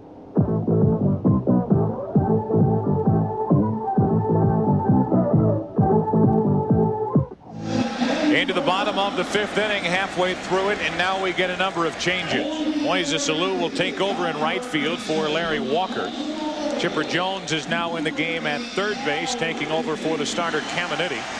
Royce Clayton of the Cardinals is at short, a late addition to this roster, and on the mound is a nasty right-hander, Kevin Brown.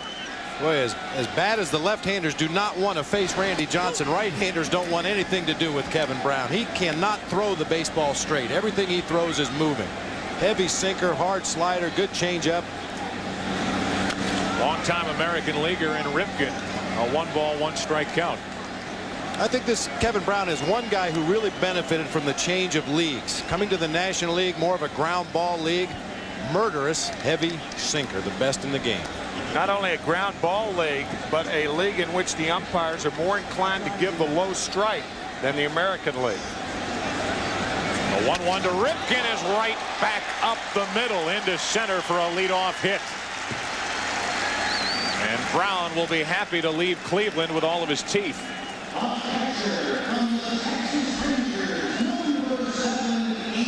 This is how that ball looked from Ray Lankford's angle. A rope back up the middle. And this was from Javier Lopez's angle. Look at Kevin Brown. Man, that ball smoked up the middle. And Ripken will get the hand as he is relieved here in the 5th inning.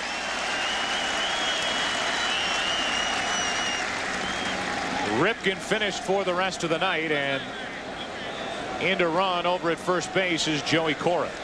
Not only the thrill of playing in his first All-Star game, but getting a chance to take over for Cal Ripken on the bases.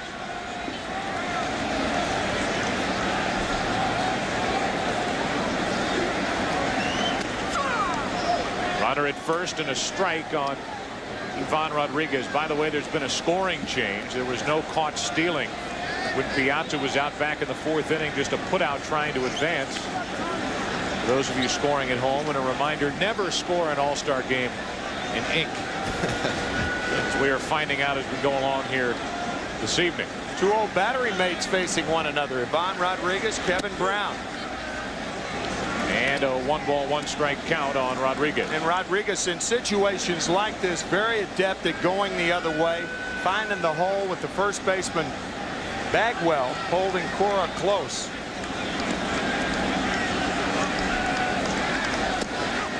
Like he was trying to go to right, a little late. Strike 2.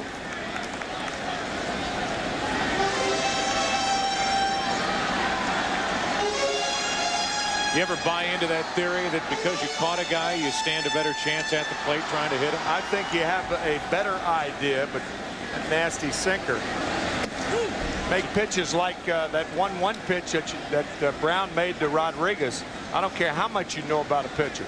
You're not going to hit it. He could tell you it's coming. You still wouldn't hit it. Absolutely. That's right.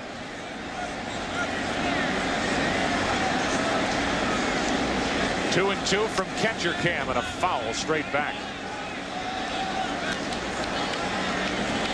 Catcher Cam on the mask of Javier Lopez. And of course, all of us at Fox Sports want to thank not only the catchers for agreeing to wear the cameras on their masks, and every catcher has agreed to do it, by the way, but Major League Baseball and the Players Association, all the help that they gave us in coercing these catchers into wearing the camera. 3 balls, 2 strikes now, a full count on Rodriguez, and I'm sitting next to 2 former big league catchers, and gives you a very interesting view. We'll try to give you an idea about where that camera is. There it is right there, right there. This is the battery, and the little antenna shoots out from the camera.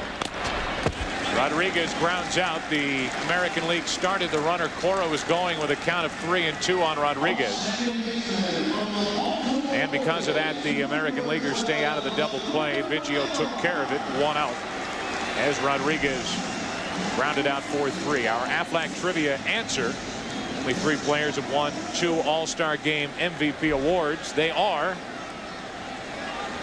Willie Mays in '63 and '68, Steve Garvey in the '70s, and Gary Carter in the early '80s, '81 and '84. Matter of fact, Gary Carter won his first MVP here in Cleveland the last time the All-Star Game was played here, after the 52-day player strike, 1981.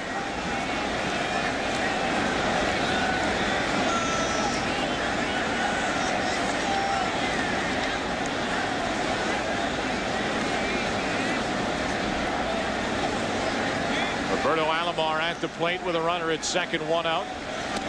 And this one gets away from Lopez, so Cora scoots over to third with only 1 down. First one, the ball that got away from Mike Piazza, scored a wild pitch. This could be scored, a pass ball, but Bob, as you were saying earlier, you don't really realize the movement of a guy like Kevin Brown until you catch him. You can hit against him, but catching him's a whole different thing. It is a passed ball, by the way, that gets away from Lopez, and a big one. Makes the RBI chance easier for Alomar with the infield in, runner at third, 1 out.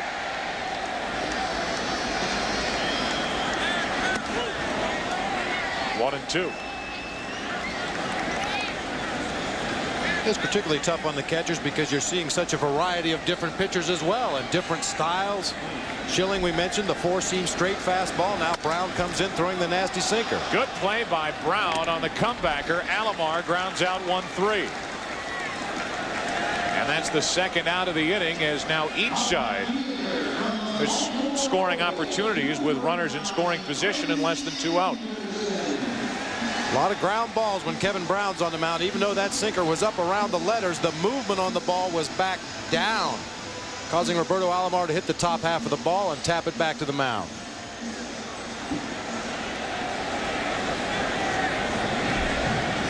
Brown gave a look at Cora. He's at third, 2 out now for Brady Anderson.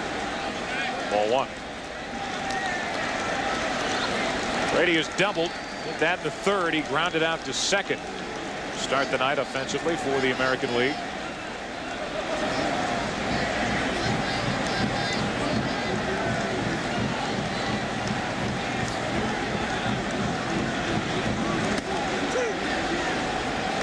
Two and 0. You might have noticed the number 24 on Brady Anderson's helmet. If I'm not mistaken, that's a tribute to Eric Davis, teammate who's battling cancer, to send his respects along. Not only on the helmet of Brady Anderson, but it was on the helmet of Roberto Alomar to let their teammate know that they're thinking about him on a night such as this. What a start Eric Davis got off to. First year with the Orioles. That caught the outside corner borderline. And the count goes to 3-1.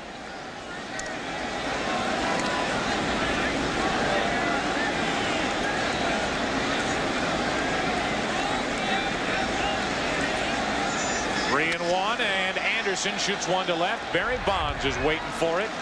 Inning over. A leadoff hit. Later a passed ball and a runner left standing at third. Tony Gwynn coming up. He's the DH. After 5, 1-0 American League. How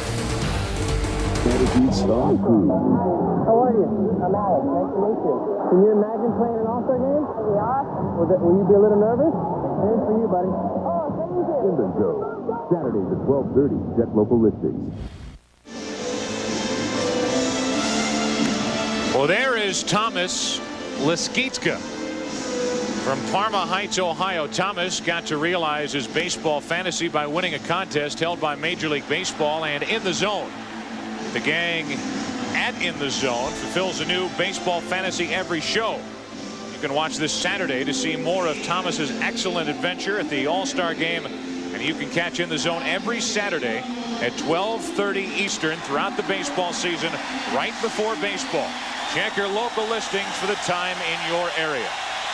Thomas Leskitska. Here is Pat Henkin, who takes over on the mound, but the big hand, unfortunately, is not for Pat. For his battery mate, Sandy Alomar, who was in there as the catcher. Pat Henkin, last year's Cy Young Award winner in the American League. A number of changes again as we get to work in the 6th inning. 1-0 the American League out in front. And as Henkin takes over on the mound, he has almost an entirely new defense behind him. Bernie Williams will take over in left field. Griffey stays in center. Brady Anderson goes from left to right. Now it's Jeff Cirillo from the Brewers at third, with Rodriguez and Cora up the middle. McGuire is in at first base. Alomar is catching, and Henkin is on the mound. 6th inning, and still 1-0 American League. And last year's Cy Young Award winner brings it to Biggio, ball 1. Leadoff hitter in the National League's lineup is 0 for 2. He struck out, he's grounded out.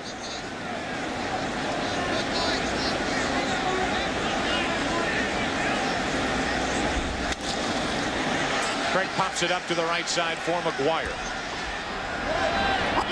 One away here in the top of the 6th inning, and let's go down to the field to the dugout and check in with Steve Lyons. All right, Cal Ripken's over here counting the number of All-Star games he's played in. It's 15. Normally as a shortstop, great instincts as a third baseman. Take me through that barehanded play you made.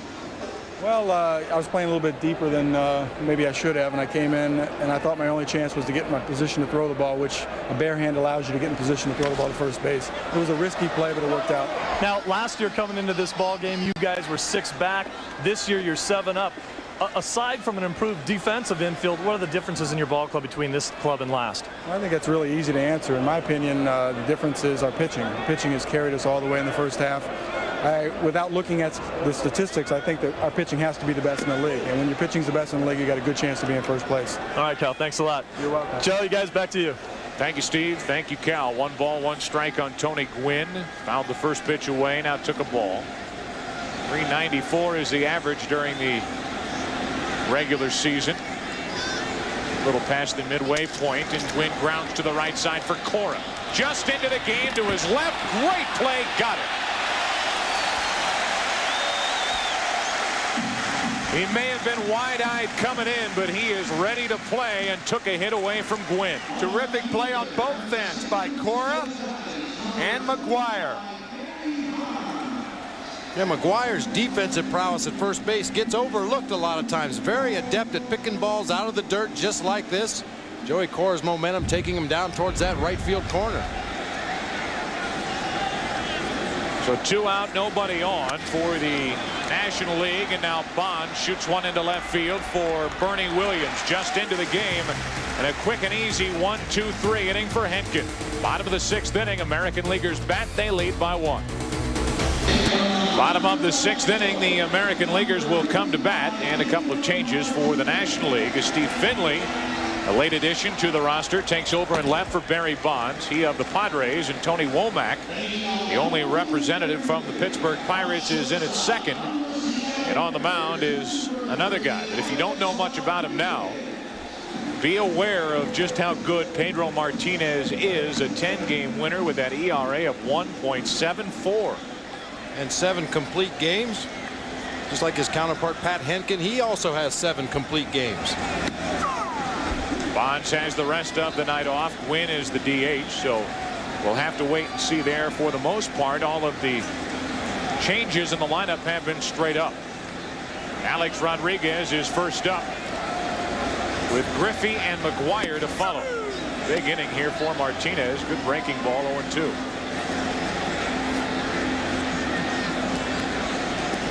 Kind of a version of the rally cap, or just style. National League rally cap. Maybe they're emulating Larry Walker. Nothing into the count. Breaking ball, and Rodriguez looked bad on that pitch. Pedro Martinez broke one off and gets his first strikeout. Martinez has a very good fastball.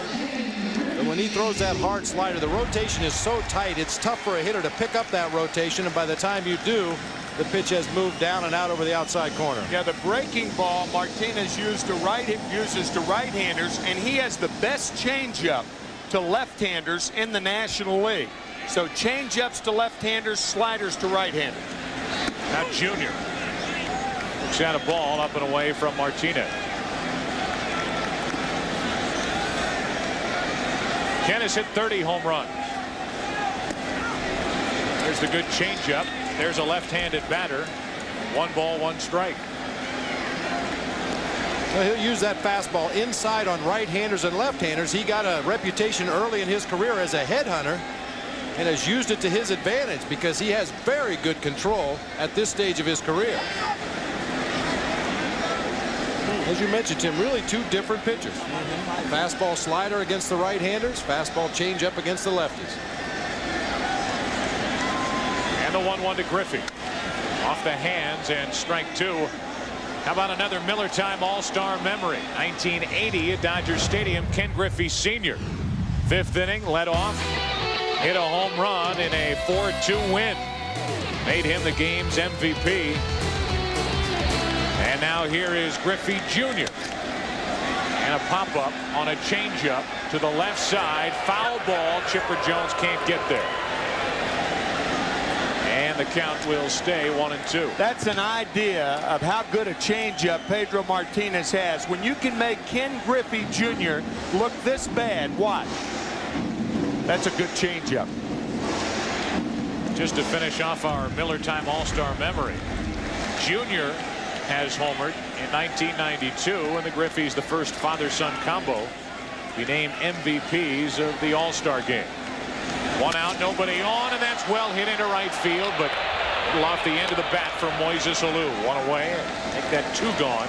After the strikeout of Rodriguez, another Mariner is gone. 2 up, 2 down in the 6th. This is a pitch-by-pitch fastballs and changeups. Martinez to Griffey. Fastball misses. Changeup. Foul back. Fastball fouled away. Changeup fouled off. And the line drive to right field off the end of the bat. So 2 out, nobody on, and here is McGuire. And while Griffey has 30 home runs, Mark has 31. Hitting .288, and the McGuire watch is on.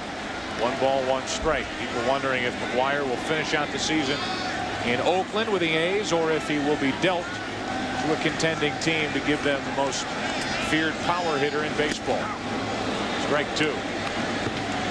What you cannot afford to do against Pedro Martinez is get caught in between. You have to either stay on that fastball all the way or commit to looking for that changeup. Breaking ball. He had McGuire bailing. And what an impressive first inning of work for Pedro Martinez. Still 1-0 through 6. Back to Jacobs Field after this from your local Fox station.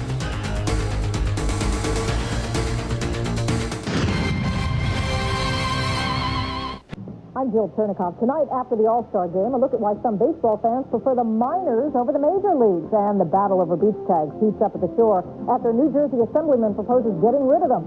The story in the forecast after the game. Well, in case you're tuning us in late, you've missed 6 innings. 1-0. The American League out in front into the 7th. The blockbuster blimp is known to be one of the fastest blimps flying. Other blimps average 35 miles per hour, but the blockbuster blimp has been clocked at speeds exceeding 70 miles per hour, which is twice as fast as any other blimp on the block. Omar Garciaparra takes over at short. Alex Rodriguez has the rest of the night off, and here's the left-hander. It's a little surprised to get named to the All-Star team, Jose Rosado. But he's had a very effective first half. In a lot of ways, he's very similar to Tom Glavine. He likes to work the outside part of the plate with his fastball. Best pitch is his changeup by far. He will mix in an occasional breaking ball, but very rarely will he come inside where he can be hurt by the hitter. He'll come inside off the plate to set up that outside corner. First at bat of the night for Javi Lopez. Batting in the spot vacated by Mike Piazza, who was 0 for 1 with a walk. And the numbers for Lopez: driven home 42, hit the 14 home runs, and got a full swing there, 1-1. You know, I don't think it's any surprise that a guy like Blauser gets the first hit. Lopez steps in there the first time. He goes up there pumping, gets a good swing. These Atlanta Braves players are used to playing in the spotlight games. And the nerves can't be as much of a factor for that swing. Strike 2. As it would for, say, a guy like Rosado.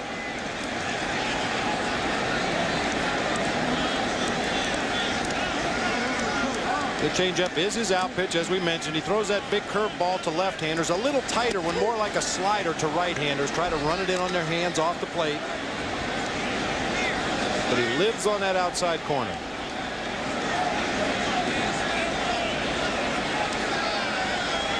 Two balls, 2 strikes, and that's hit well. Is it fair? If it's fair, it's gone, and we're tied. It is fair. And it's a 1-1 game in the 7th.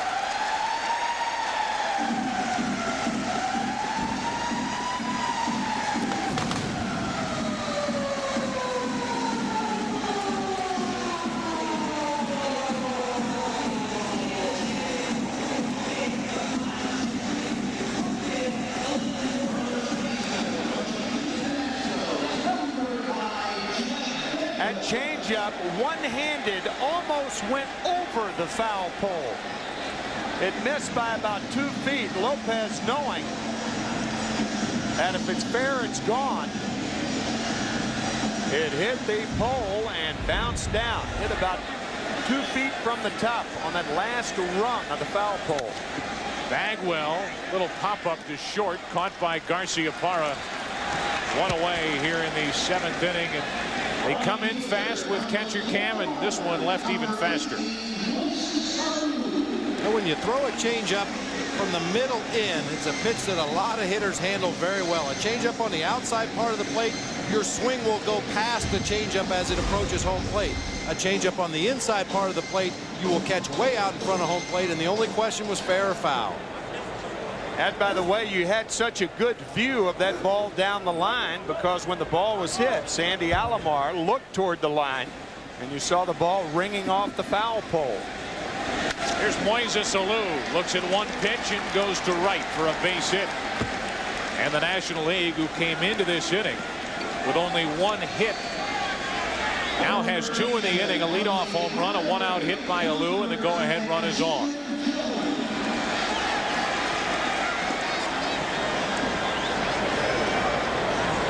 And another Brave is Chipper Jones. First at bat of the night for Chipper, the switch-hitting third baseman. Second straight All-Star game for Chipper Jones.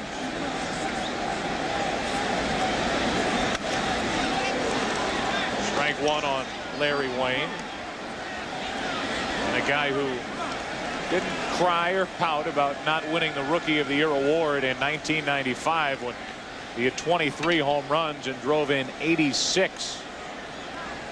Hideo Nomo of the Dodgers was the Rookie of the Year that year. Pretty well hit into right, but Anderson over to get it near the line.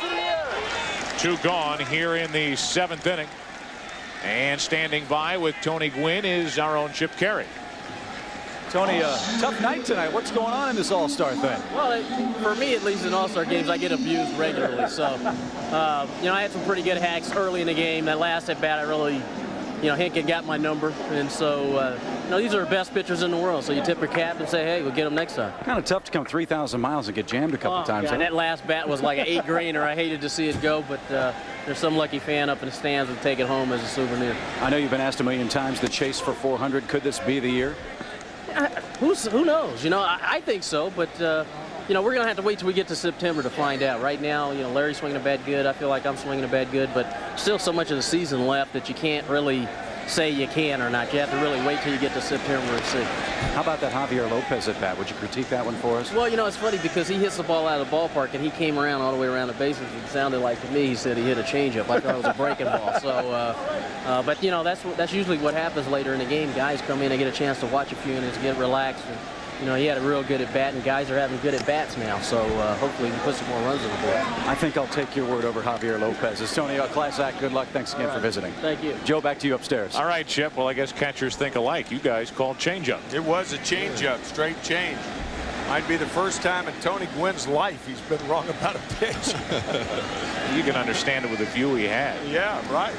At home plate, a different story. 1 on, 2 out. And that missed to Ray Langford, and he's up on the count. 2 balls and a strike.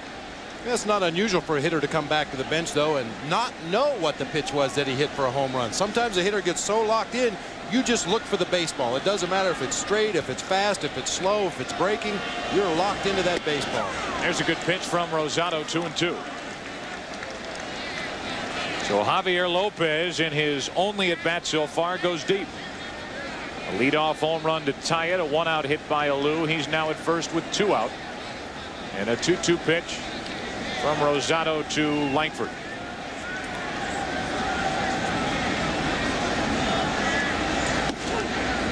Just missing the outside corner, and now a full count. You might have been able to see that tape on the right hand, the throwing hand of Javi Lopez on the bench. You get a good look at that last pitch. Fastball on the outside part of the plate. But Lopez wraps the tape around the upper part of his right hand on the fingers there. It does not affect his throwing, and it allows the pitcher to see the signs much better. Sometimes the shadows in these ballparks, it's hard for pitchers to see the signs. With Alou running on 3-2, Langford draws a walk, and that is the 4th walk handed to the National League tonight.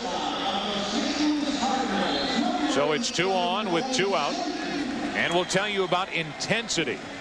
Dean Koontz's #1 bestseller. It's now a world premiere television event. You don't know what fear is until you experience this kind of intensity.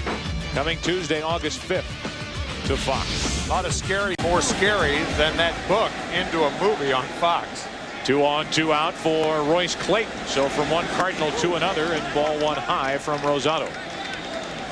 First at bat for Royce, who was a late addition. He took over a spot left when Barry Larkin said he could not go. Lauser took his spot in the starting lineup, and now Clayton takes his roster spot. 2 on, 2 out. 2-0. Well, a great scene down in the National League clubhouse today. Barry Larkin, you mentioned, injured, not able to play, and Royce Clayton lockering right next to each other, talking about hitting and martial arts. Talking about balance and how you keep under control. You control your body. Don't get out there and get fooled by off-speed pitches. Wax on, wax off. Wax on, wax off. Paint the fence. Clayton a big rip on 2-0. Now 2-1. So here's a guy who's added to the roster late. We've talked many times on our Saturday broadcast about Clayton and how he handled himself last year with Ozzie Smith and his farewell tour. Handled it better than anybody could have ever expected. And now playing every day for Tony La Russa. That's out of play. 2-2. Really is a credit to the kind of young man that Royce Clayton is. Very strong individual. Thrust into a very tough situation. It would have been easy to say the wrong thing or do the wrong thing, but Royce kept his wits about him and just said he wanted to go out and play ball, help the team win. All those good cliches you hear, and he just went about his business. 2 men aboard for Clayton, trying to put the National League out in front. They've tied it here in the 7th. And a pretty good at bat. Stays 2-2. Alou with a 1-out hit to right, and then the 2-out walk to Ray Langford. There's an effort. You make the effort, we'll put you on. It worked. Put that thing back in his pocket now. Is that Fax or Fox? That's a good question. 2 on, 2 out, 2 balls, 2 strikes on Clayton. Now 3-2, and Rosado's had a rough inning. Runners will go with this next pitch. Womack hoping to get his chance. He's on deck.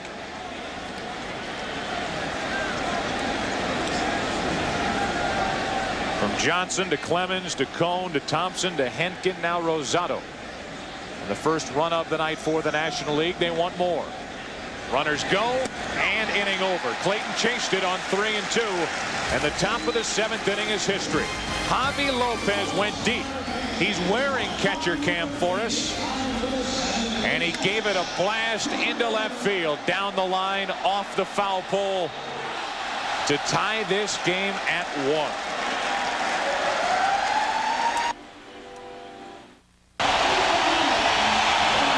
One of the co-stars from Ally McBeal, Gil Bellows, is here with Maestro Clark.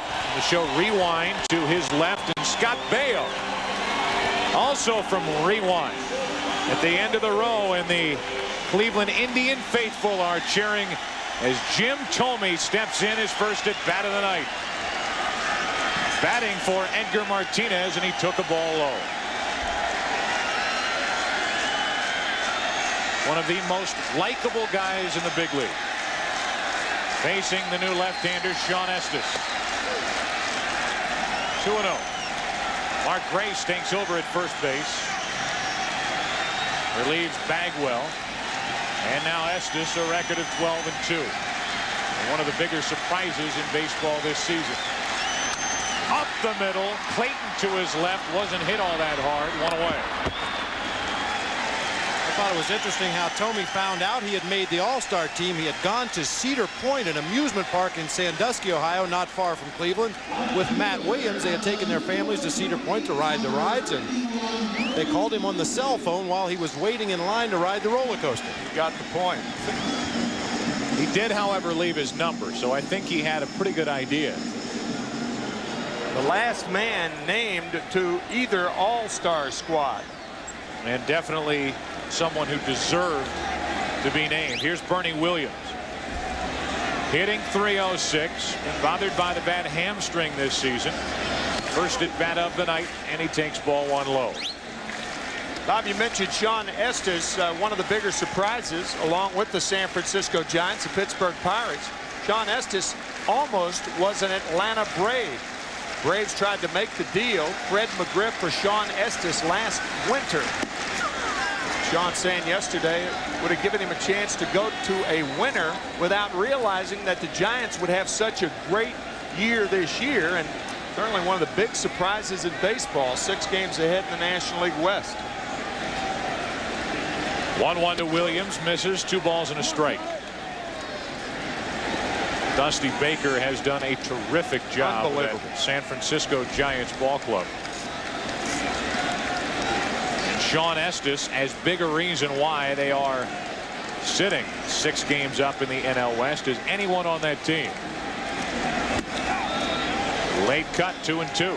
Well, Dusty Baker will tell you he likes the kind of guys who have been cast off or downplayed for some reason or other, and give them a chance to resurrect their careers. And Sean Estes was one of those guys. He was acquired in a trade with the Seattle Mariners for Solomon Torres, a prospect with the Giants who never seemed to reach his potential.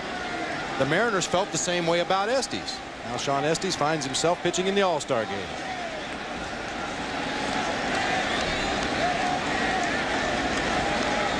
Two to Williams.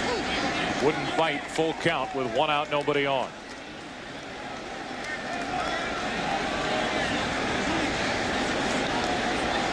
Dusty Baker likes those cast-offs. You can say the same for Philippe Alou up in Montreal. He tends to end up with the same players. There's Dusty Baker on the right. Very proud of Sean Estes, who pitches here in his first All-Star game. And the ultimate of irony, Salomon Torres has been with the Expos this year. Did not work out up in Seattle.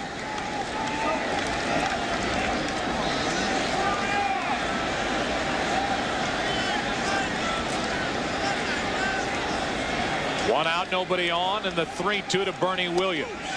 Just low for a 1-out walk. In a 1-1 game here in the 7th inning, a 1-out walk delivered by Estes. And our game summary is brought to you by 7-Eleven. And the battle between Larry Walker and Randy Johnson ended up in a walk with some comedy mixed in. Edgar Martinez hit a solo shot in the 2nd. Jeff Blauser had the only hit and was the only starter with a hit until the 7th inning, when the Lopez home run tied it. Later a hit by Alou, and the National League stranded 2 in the inning. They've left 5. Here's Cora. First at bat of the night for Joey Cora.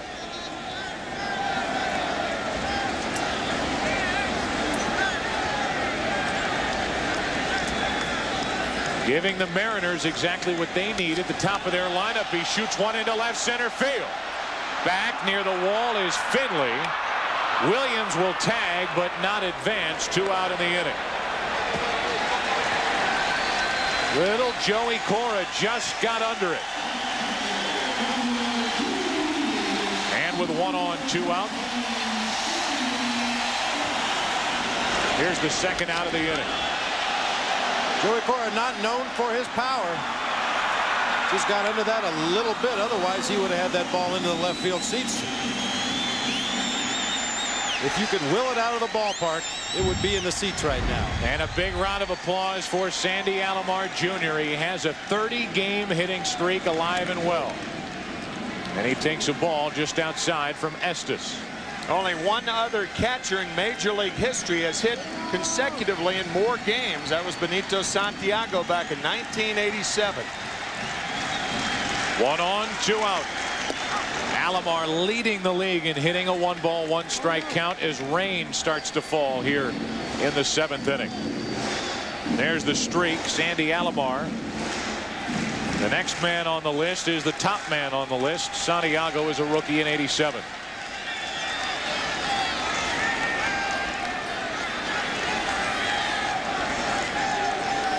The hitting streak started over a month ago. It was extended, by the way, on Sunday with an infield hit in his first at bat. There's strike 2. And Sandy Alomar's hot zone right now is red hot. It's all red. It goes from simply red to just hot to sizzling. And remember, for all of you meteorologists out there, the deeper the red, the hotter the hitter. And here is Alomar with 1 on, 2 out, backed up at a ball and 2 strikes. That gets away from Lopez, and the go-ahead run down to second with 2 out.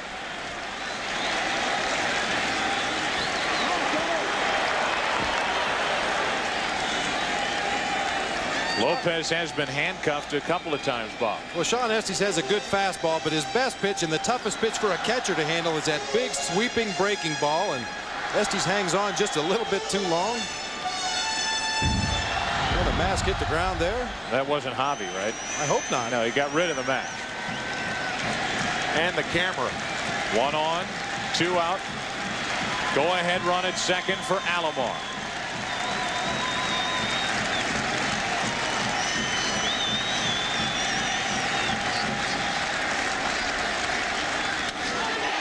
Into left center field. Hometown hero, goodbye.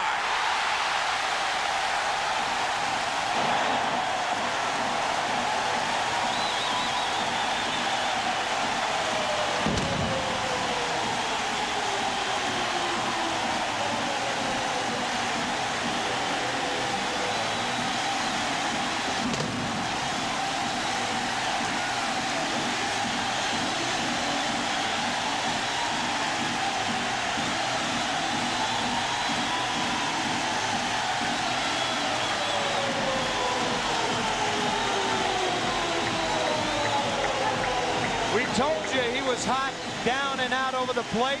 Watch where this pitch is.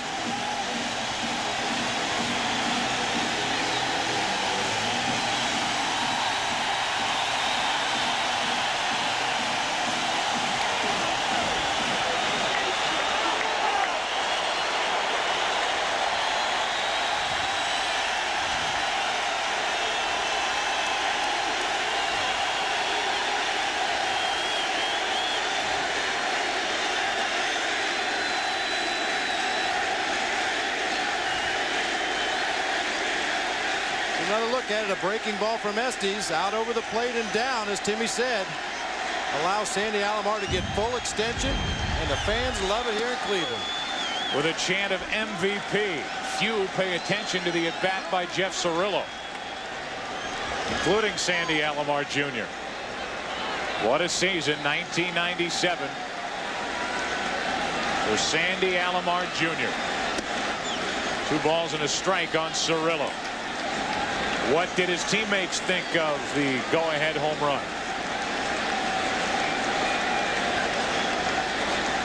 Well, you can see Joey Cora jump up first. He said, that's what I meant to do.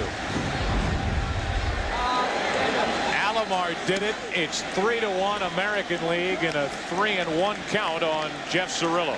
You know, it's interesting. I ran into Sandy Alomar in the tunnel right before the ball game tonight, and I wished him best wishes in the ball game, and he said, hey, I just hope to get in the game. Pudge Rodriguez is such a great catcher. I just hope to get in the game.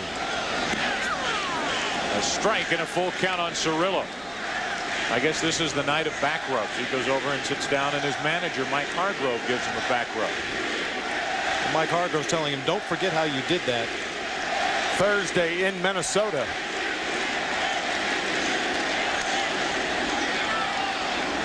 Still 3-2 on Cirillo. We talked about it on Saturday. Sandy Alomar Jr. pulling a muscle, his stomach or rib cage area. Did not want to go on the disabled list yet again. It's cut down his swing, and here he is leading the league in hitting. Inning over, but not before major damage.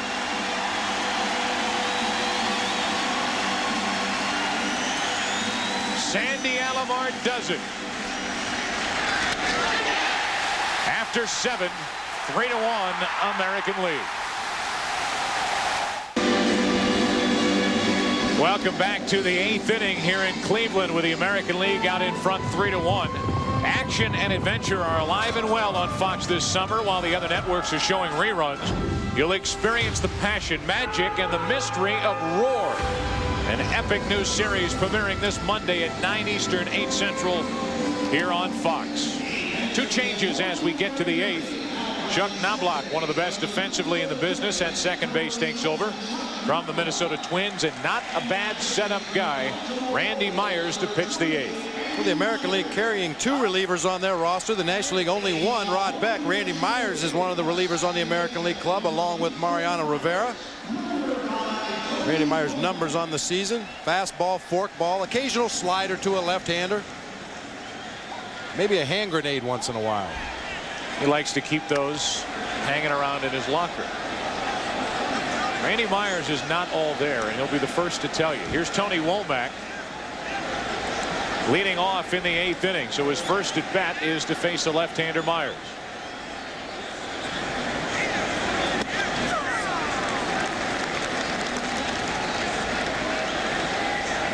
Quickly a 0-2 count on Womack.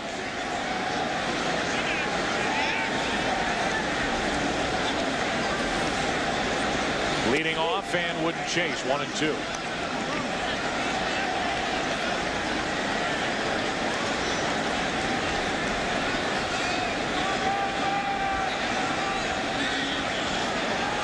Roberto Alomar on your left. Sandy Alomar, the hero right now, behind the plate, and a 2-2 count on Womack. You might have noticed that black ribbon on the uniform of Roberto Alomar. There's also one on Sandy Alomar's uniform. That's to pay respect to their grandmother, who passed away recently at the age of 96 years old, Tony Velasquez. He said she'll be watching from upstairs. And what Randy Myers doesn't want to watch now is Tony Womack get on first base. He had 30 straight stolen bases until last week. Count stays full 3-2. And the report on Randy Myers, the hard-throwing left-hander. And because of that, the chances of Womack pulling the ball are almost nil. He'll hit it to left. See? Able to pull it to the right side, and Knobloch makes the play. One away. That'll bring in Galarraga, who's now the DH, and another Miller Time All-Star memory. The scene is Tiger Stadium for the 1971 All-Star game. The AL trailing 3-0 until Oakland's Reggie Jackson hit this 520-foot home run that struck the light tower atop the right center roof off the Pirates' Doc Ellis. The AL came from behind to win 6-4, and that ended an 11-year All-Star game drought. Here's Galarraga, the DH, hitting .323 and 84 RBIs.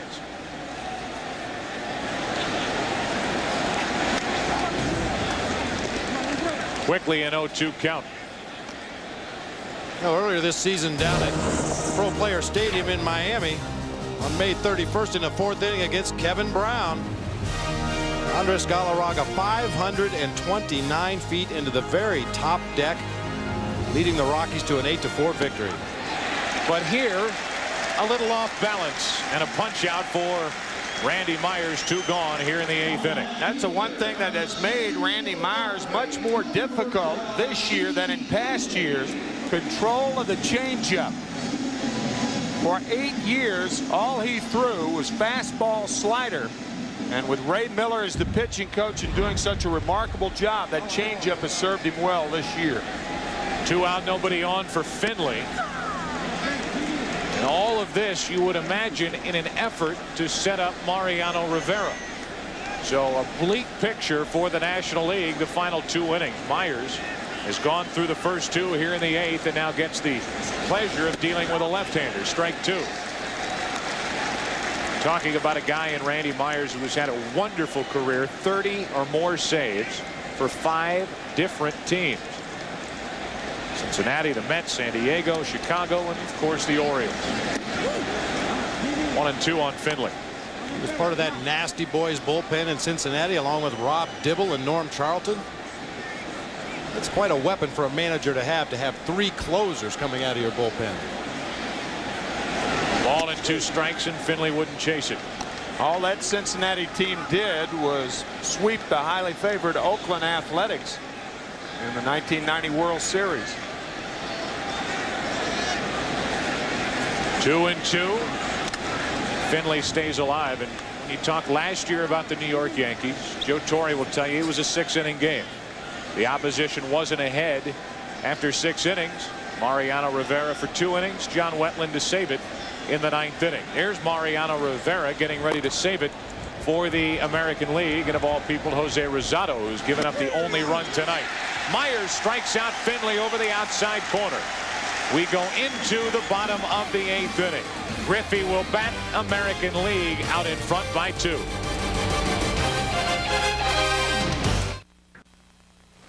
The 1997 All-Star Game on Fox is brought to you by Miller Genuine Draft, who reminds you it's time for a good old macro brew. By Chevrolet Trucks, the most dependable, longest-lasting trucks on the road. By Pepsi, who invites you to join Generation Next. And by 7-Eleven. Oh, thank heaven for 7-Eleven.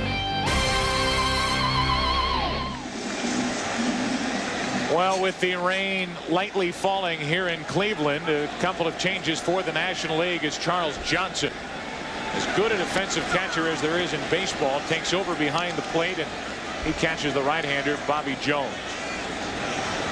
Bobby Jones 12-5 on the year. That's incorrect. He's not 12-2. 3.08 ERA. And a grounder to first, picked up by Grace, but a foul ball.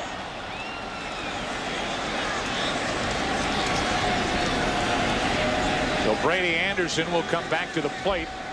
Grace tried to get to it before it hopped foul, but it's strike 2. Guys, the only regular player that has not played for either side is Albert Bell, and I think that's more than a coincidence. Albert Bell was soundly booed when he was introduced tonight. You may remember the incident when things were thrown at him He gave the salute to the fans. He was fined $50,000. And I think Joe Torre is keeping Albert Bell out of this ball game. I don't think he wants him to be roundly booed like he was when he was introduced earlier tonight. Ball and 2 strikes. Brady Anderson leading off. And ooh, that barely missed. 2-2. And I guess with Albert Bell, it's obvious by now you're dealing with a wild card. And as you see, the only one left on that bench. There's no telling how Albert might react. Right.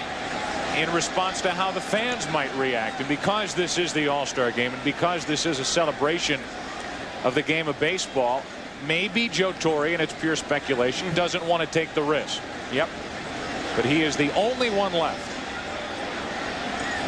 And our cameras cannot find him on the bench if you want to read anything into that. 2 balls, 2 strikes. Well, I don't think there was any doubt about what kind of reaction he was going to get back here at Cleveland. For that fact alone, if you're not going to put him in the game because you're fearful of what it will do to this joyous celebration of the game, then you probably shouldn't have picked him for the team in the first place. Have a point, being that it's here in Cleveland. Still 2-2 on Brady Anderson. Bobby Jones had as good a start any pitcher in baseball this year, maybe with the exception of Roger Clemens. But as surprising a start as anybody. Backing out of play, and Tim, you get a chance to watch those Mets, and while before last year we heard of those top 3 guys, Wilson, Pulsifer, and Isringhausen. Joe McIlvaine on your right, the general manager of the Mets, has to be thrilled to death with what he's getting out of Bobby Jones and others. Out of that 25-man roster, Bobby Valentine, one of the more underrated jobs in baseball that he has done with the Mets over the first half of the season. They're only 2 games behind the Florida Marlins in the wild card race in the National League. Good at bat here by Anderson from 0-2 to 3-2, and a base hit to left field. Brady Anderson is 2 out of 4. He's doubled and now singled, and a good start to the 8th inning for the American League. Well, the more pitches you see in at bat, the better chance you have of getting a base hit, I feel. And Brady Anderson fouled off some tough pitches. He took some tough pitches, got a breaking ball up and out over the plate, and just shot it through that hole on the left side. And here is Nomar Garciaparra, the rookie shortstop for the Boston Red Sox. Up there hacking away. He won the rookie home run derby here yesterday. Got in the main home run derby. Did not go deep with the other veterans. The Red Sox director of scouting, Wayne Britton, held his breath when Garciaparra of Georgia Tech fell down to the number 12 spot. Boy, did he make a good selection with Garciaparra in that 12 position. Here he is, a rookie in the All-Star game. 1 ball, 1 strike. Reminds a lot of people of a former Red Sox shortstop, Rico Petrocelli, a shortstop that also hit for power. Has that little idiosyncratic thing he does with his batting clubs. After every pitch, he steps out of the box and does the little routine. 2 balls and a strike. Anderson running, and he'll have to come back now. 2-2. It's funny, he talked to Joe Torre before the game yesterday. He said, I'm probably not even going to have any signs. If guys want to run, if guys want to hit behind runners, if guys want to lay a bunt down, well, fine. It's up to them. And the worst thing I could do, what did he tell you, Tim? He said tonight before the game that the only way he could mess this game up is if he managed. Typical Torre humor. 1 on, nobody out, and Garciaparra to third for Chipper Jones. They'll get the force, and that's it. 5-4. So now 1 on, 1 out here in the bottom of the 8th inning with the American League out in front by 2. And we remind you that this copyrighted telecast is presented by authority of the Commissioner of Baseball and may not be reproduced or retransmitted in any form. And the accounts and descriptions of this game may not be disseminated without expressed written consent. And while I read that, makes me think of a comment you made the other day, Tim McCarver, about potential commissioners for Major League Baseball, and a wonderful choice that I've never heard. We just had him on camera, Joe Torre. Well, it is a very interesting thought. Of course, right now, Joe Torre can't take the cut. to entertain the notion of being the commissioner of baseball. Might be a little less hectic, however. Right. Strike two on Griffey. Bud Selig is under the umbrella. And you can say what you want about Bud Selig, and a lot of people have said a lot of things about Bud Selig, fair and unfair. But a lot of things that he has tried to do have worked and worked well, interleague play being one of them. Interleague play would not have happened without Bud Selig's approval and without him driving it to happen. And this year, I think it's blatantly obvious that the fans of baseball have enjoyed it. Griffey strikes out as Jones gets him on a pitch low and away, 2 gone. A lot of things under the watch of Bud Selig. Revenue sharing, which a lot of people thought would never, ever be agreed to by the owners. And the cost of that was the obliteration of the latter part of the '94 season and postseason play as the players went on strike into the '95 season. And baseball just recovering from that. Out and McGuire at the plate. Strike 2. Bobby Jones able to get a fastball by Mark, who is 0 for 1 with a strikeout. He's set up again. 6th pitcher of the night for the National League. He barely missed, 1 and 2. Don't forget that immediately following the game, join us for complete post-game coverage on your local Fox Sportsnet affiliate. McGuire wouldn't chase, 2 and 2. A leadoff hit by Brady Anderson. Force out, hit into by Garciaparra. Griffey struck out. Garciaparra at first, 2 out. And the 2-2 to McGuire. 2 quick ones now, 3 and 2. One thing Bobby Jones does not want to do here is give in to McGuire down. Mark McGuire is one of those devastating low ball hitters in the game.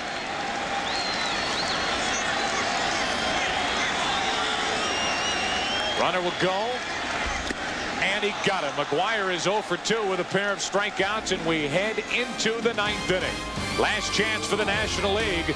They'll face Rivera, 3-1 American. We are ready for the 9th inning. The National League coming to bat, down by 2. We introduced Catcher Cam here tonight, and by the way, our heartfelt thanks to Jerry Getner, Jerry Steinberg for all the work that they did perfecting that. It really worked out well. Not to say that the project didn't start slowly. This was the prototype that we tried to get Mike Piazza and Pudge Rodriguez and the rest of the guys to use, but for some reason they didn't want anything to do with this one. So thanks to the people in engineering for coming up with such a great device, giving us all those great shots tonight. That would have been a little too awkward, don't you think, Robert? Just a bit. Here's Mariano Rivera. Takes over in the 9th inning, trying to save it.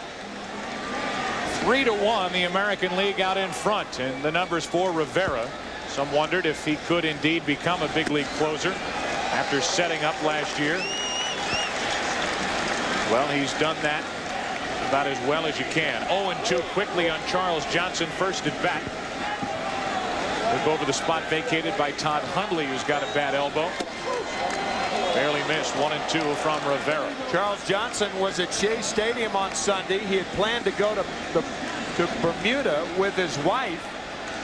She went to LaGuardia Airport, called back, and she had some tickets to leave, and the traveling secretary of the Marlins said, "You and your husband are going to Cleveland for the All-Star game." So the happy Johnsons are here. Not too happy now after facing Rivera. So they missed a trip. Charles Johnson comes to Cleveland, and he strikes out in his only at bat in the 9th inning. National League down to their final 2 outs.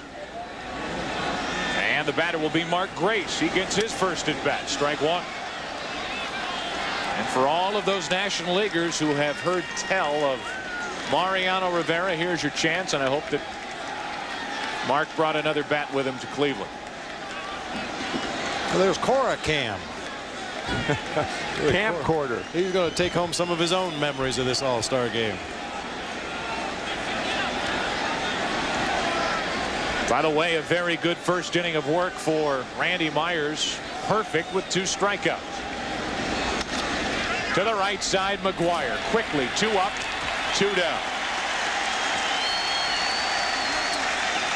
And we need to show you our Red Lobster catch of the day. Tim talked about it. You'll watch Alomar look to second, think better of it, and get the out at first as he got Biggio way back in the 3rd inning. And that is our Red Lobster catch of the day. 2 out, nothing shaking for the National League. They right now have a 3-game winning streak in jeopardy.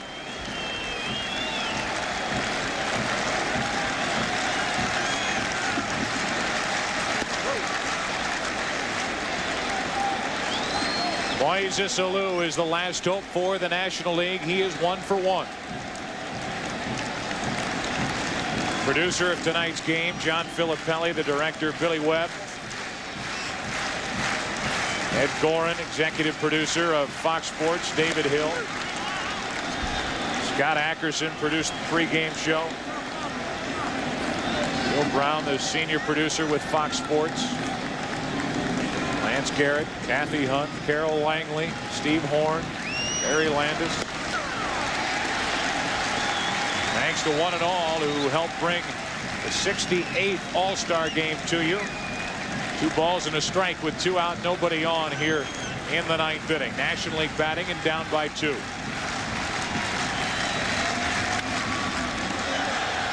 Two balls, 2 strikes, a 95-mile-per-hour fastball from Mariano Rivera. And the crowd here at Jacobs Field hoping that there's only 1 pitch left.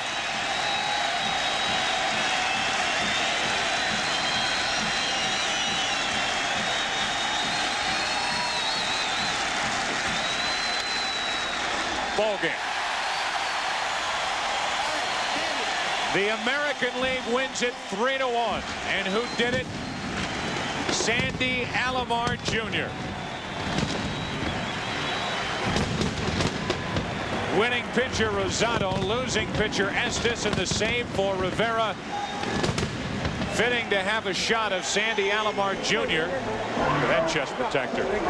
As we tell you that at the end of tonight's game, we'll all be back to select the Chevrolet player of the game. Joe Torre, his first job as manager in the All-Star game. He's a winner.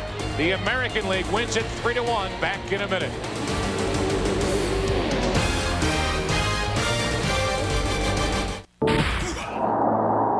Welcome back to Cleveland, where the American League wins it 3-1. And tonight's genuine Chevrolet player of the game, the 1997 All-Star Game MVP, is Sandy Alomar Jr. This swing did it for the American League. They win it 3-1. He's our player of the game. Let's send it down to the field in Chip Terry. Joe Buck, thank you very much. I'm here with Sandy Alomar Jr., who is the MVP of the 1997 All-Star Game. I'm also here with the chairman of the Executive Council, Bud Selig. He's here to make the presentation. Sandy, on behalf of Major League Baseball, it is a great pleasure to present the Most Valuable Player Award for the 1997 All-Star Game. Your 2-run home run was dramatic, and you've deserved it. Congratulations. It was a great ball game. Thank you very much. What about this night? In front of the hometown crowd in Cleveland, you're the MVP of the All-Star Game. Well, I don't even know how to start, what to say. All I know is that I dedicated this game to my grandmother. She passed away 4 days ago. My family's in Puerto Rico watching, and I don't know how to explain it. This is an unbelievable feeling, playing in front of a hometown crowd and delivering like this. This is a dream of everybody's dream. You have been hitting and hitting and hitting a 30-game hit streak, and you keep it going, so to speak, with a home run here tonight. Well, I've been feeling pretty good. I thank God for giving me health. The whole year I've been healthy, and I told a lot of people if I was healthy that I was able to perform. What about the pitch you hit from Sean Estes? What was going through your mind when you made contact? I'll tell you what, the guy has a nasty curveball, so I was just trying to stay back. I didn't even know what I hit. I think it was a changeup or a fastball. I knew that I made good contact in front of home plate, and the ball took off out of the bat pretty quick. And last, what about these fans here in Cleveland? Oh, they're incredible. They've been hungry for this situation, for the All-Star Game. They've been talking about this the whole year, and this is a gift from God. I'm telling you, they've been outstanding. You are the MVP of the All-Star Game. Sandy Alomar Jr., congratulations. Thanks for being with us. Thank you very much. All right, he's the MVP, the hometown hero, Sandy Alomar Jr. with the hardware. Joe Buck, let's send it back to you upstairs. All right, Chip, it's tough not to smile along with Sandy Alomar Jr. What you see is what you get with Sandy Alomar Jr., a wonderful person, part of a wonderful family. Sandy is the first Indian to win the All-Star MVP award. Back with more in a minute.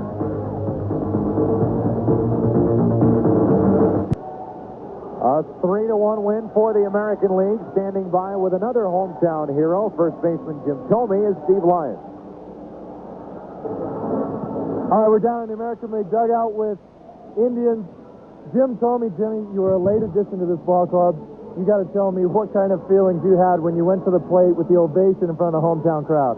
Well, I mean, it's definitely something undescribable. Just to be here and participate and watch, Sandy do great, and it's awesome. I mean, we've this ballpark and the fans, I think they've done a tremendous job at coming out and supporting us, and they showed America why tonight. Sandy Alomar is the MVP, teammate of yours. You got to feel that kind of pride just being on the same ball club. Well, yeah, definitely. I mean, he probably had a lot of the same feelings I did because of the crowd. They cheer for you, and to produce like that's awesome. I mean, Sandy's having a magical year, and he proved it tonight. He's really going out and relaxing and just letting it happen. Now, you were a big fan of our helmet cam down here, watching the replays. Tell us what that looked like to you being a player. Well, it's definitely, I think it's a new thing to baseball. It's a little different, and I think it'd be nice to have it for the next couple years, whatever, and let it go on. I think it can help hitters out and pitching. 24 big home runs for you so far this year. What do you think this ball club needs in order to continue the success they're having in the second half? Well, I think, number one, we got to get consistent pitching. I think our pitching has to get consistent. The Cleveland Indians are always going to hit. And when we don't hit, it seems like our pitching comes through, or we don't hit, or vice versa. So I think if we're going to compete and go to the dance, I think we got to go out and get another pitcher. All right, Jimmy, congratulations and good luck. All right, guys. Joe, back to you guys up there. All right, Steve, thank you very much. And our thanks to Jim Thome. Congratulations to Sandy Alomar Jr. and the American League. A 3-1 win. We'll wrap it up when we come back to Jacobs Field in a minute.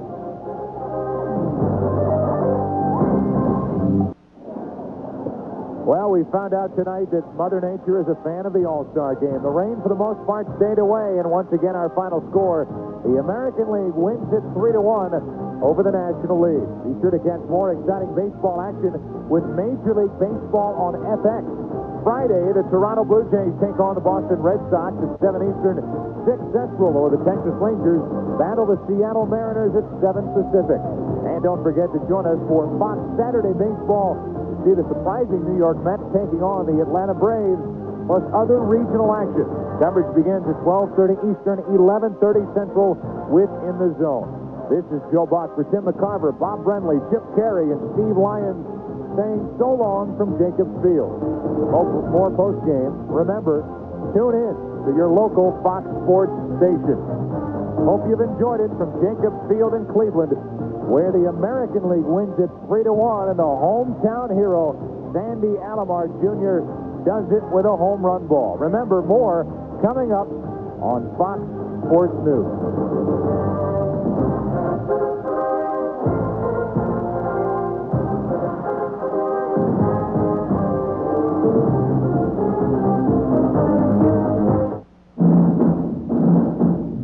Has been a presentation of Fox Sports, home of the NFL, NHL, and Major League Baseball.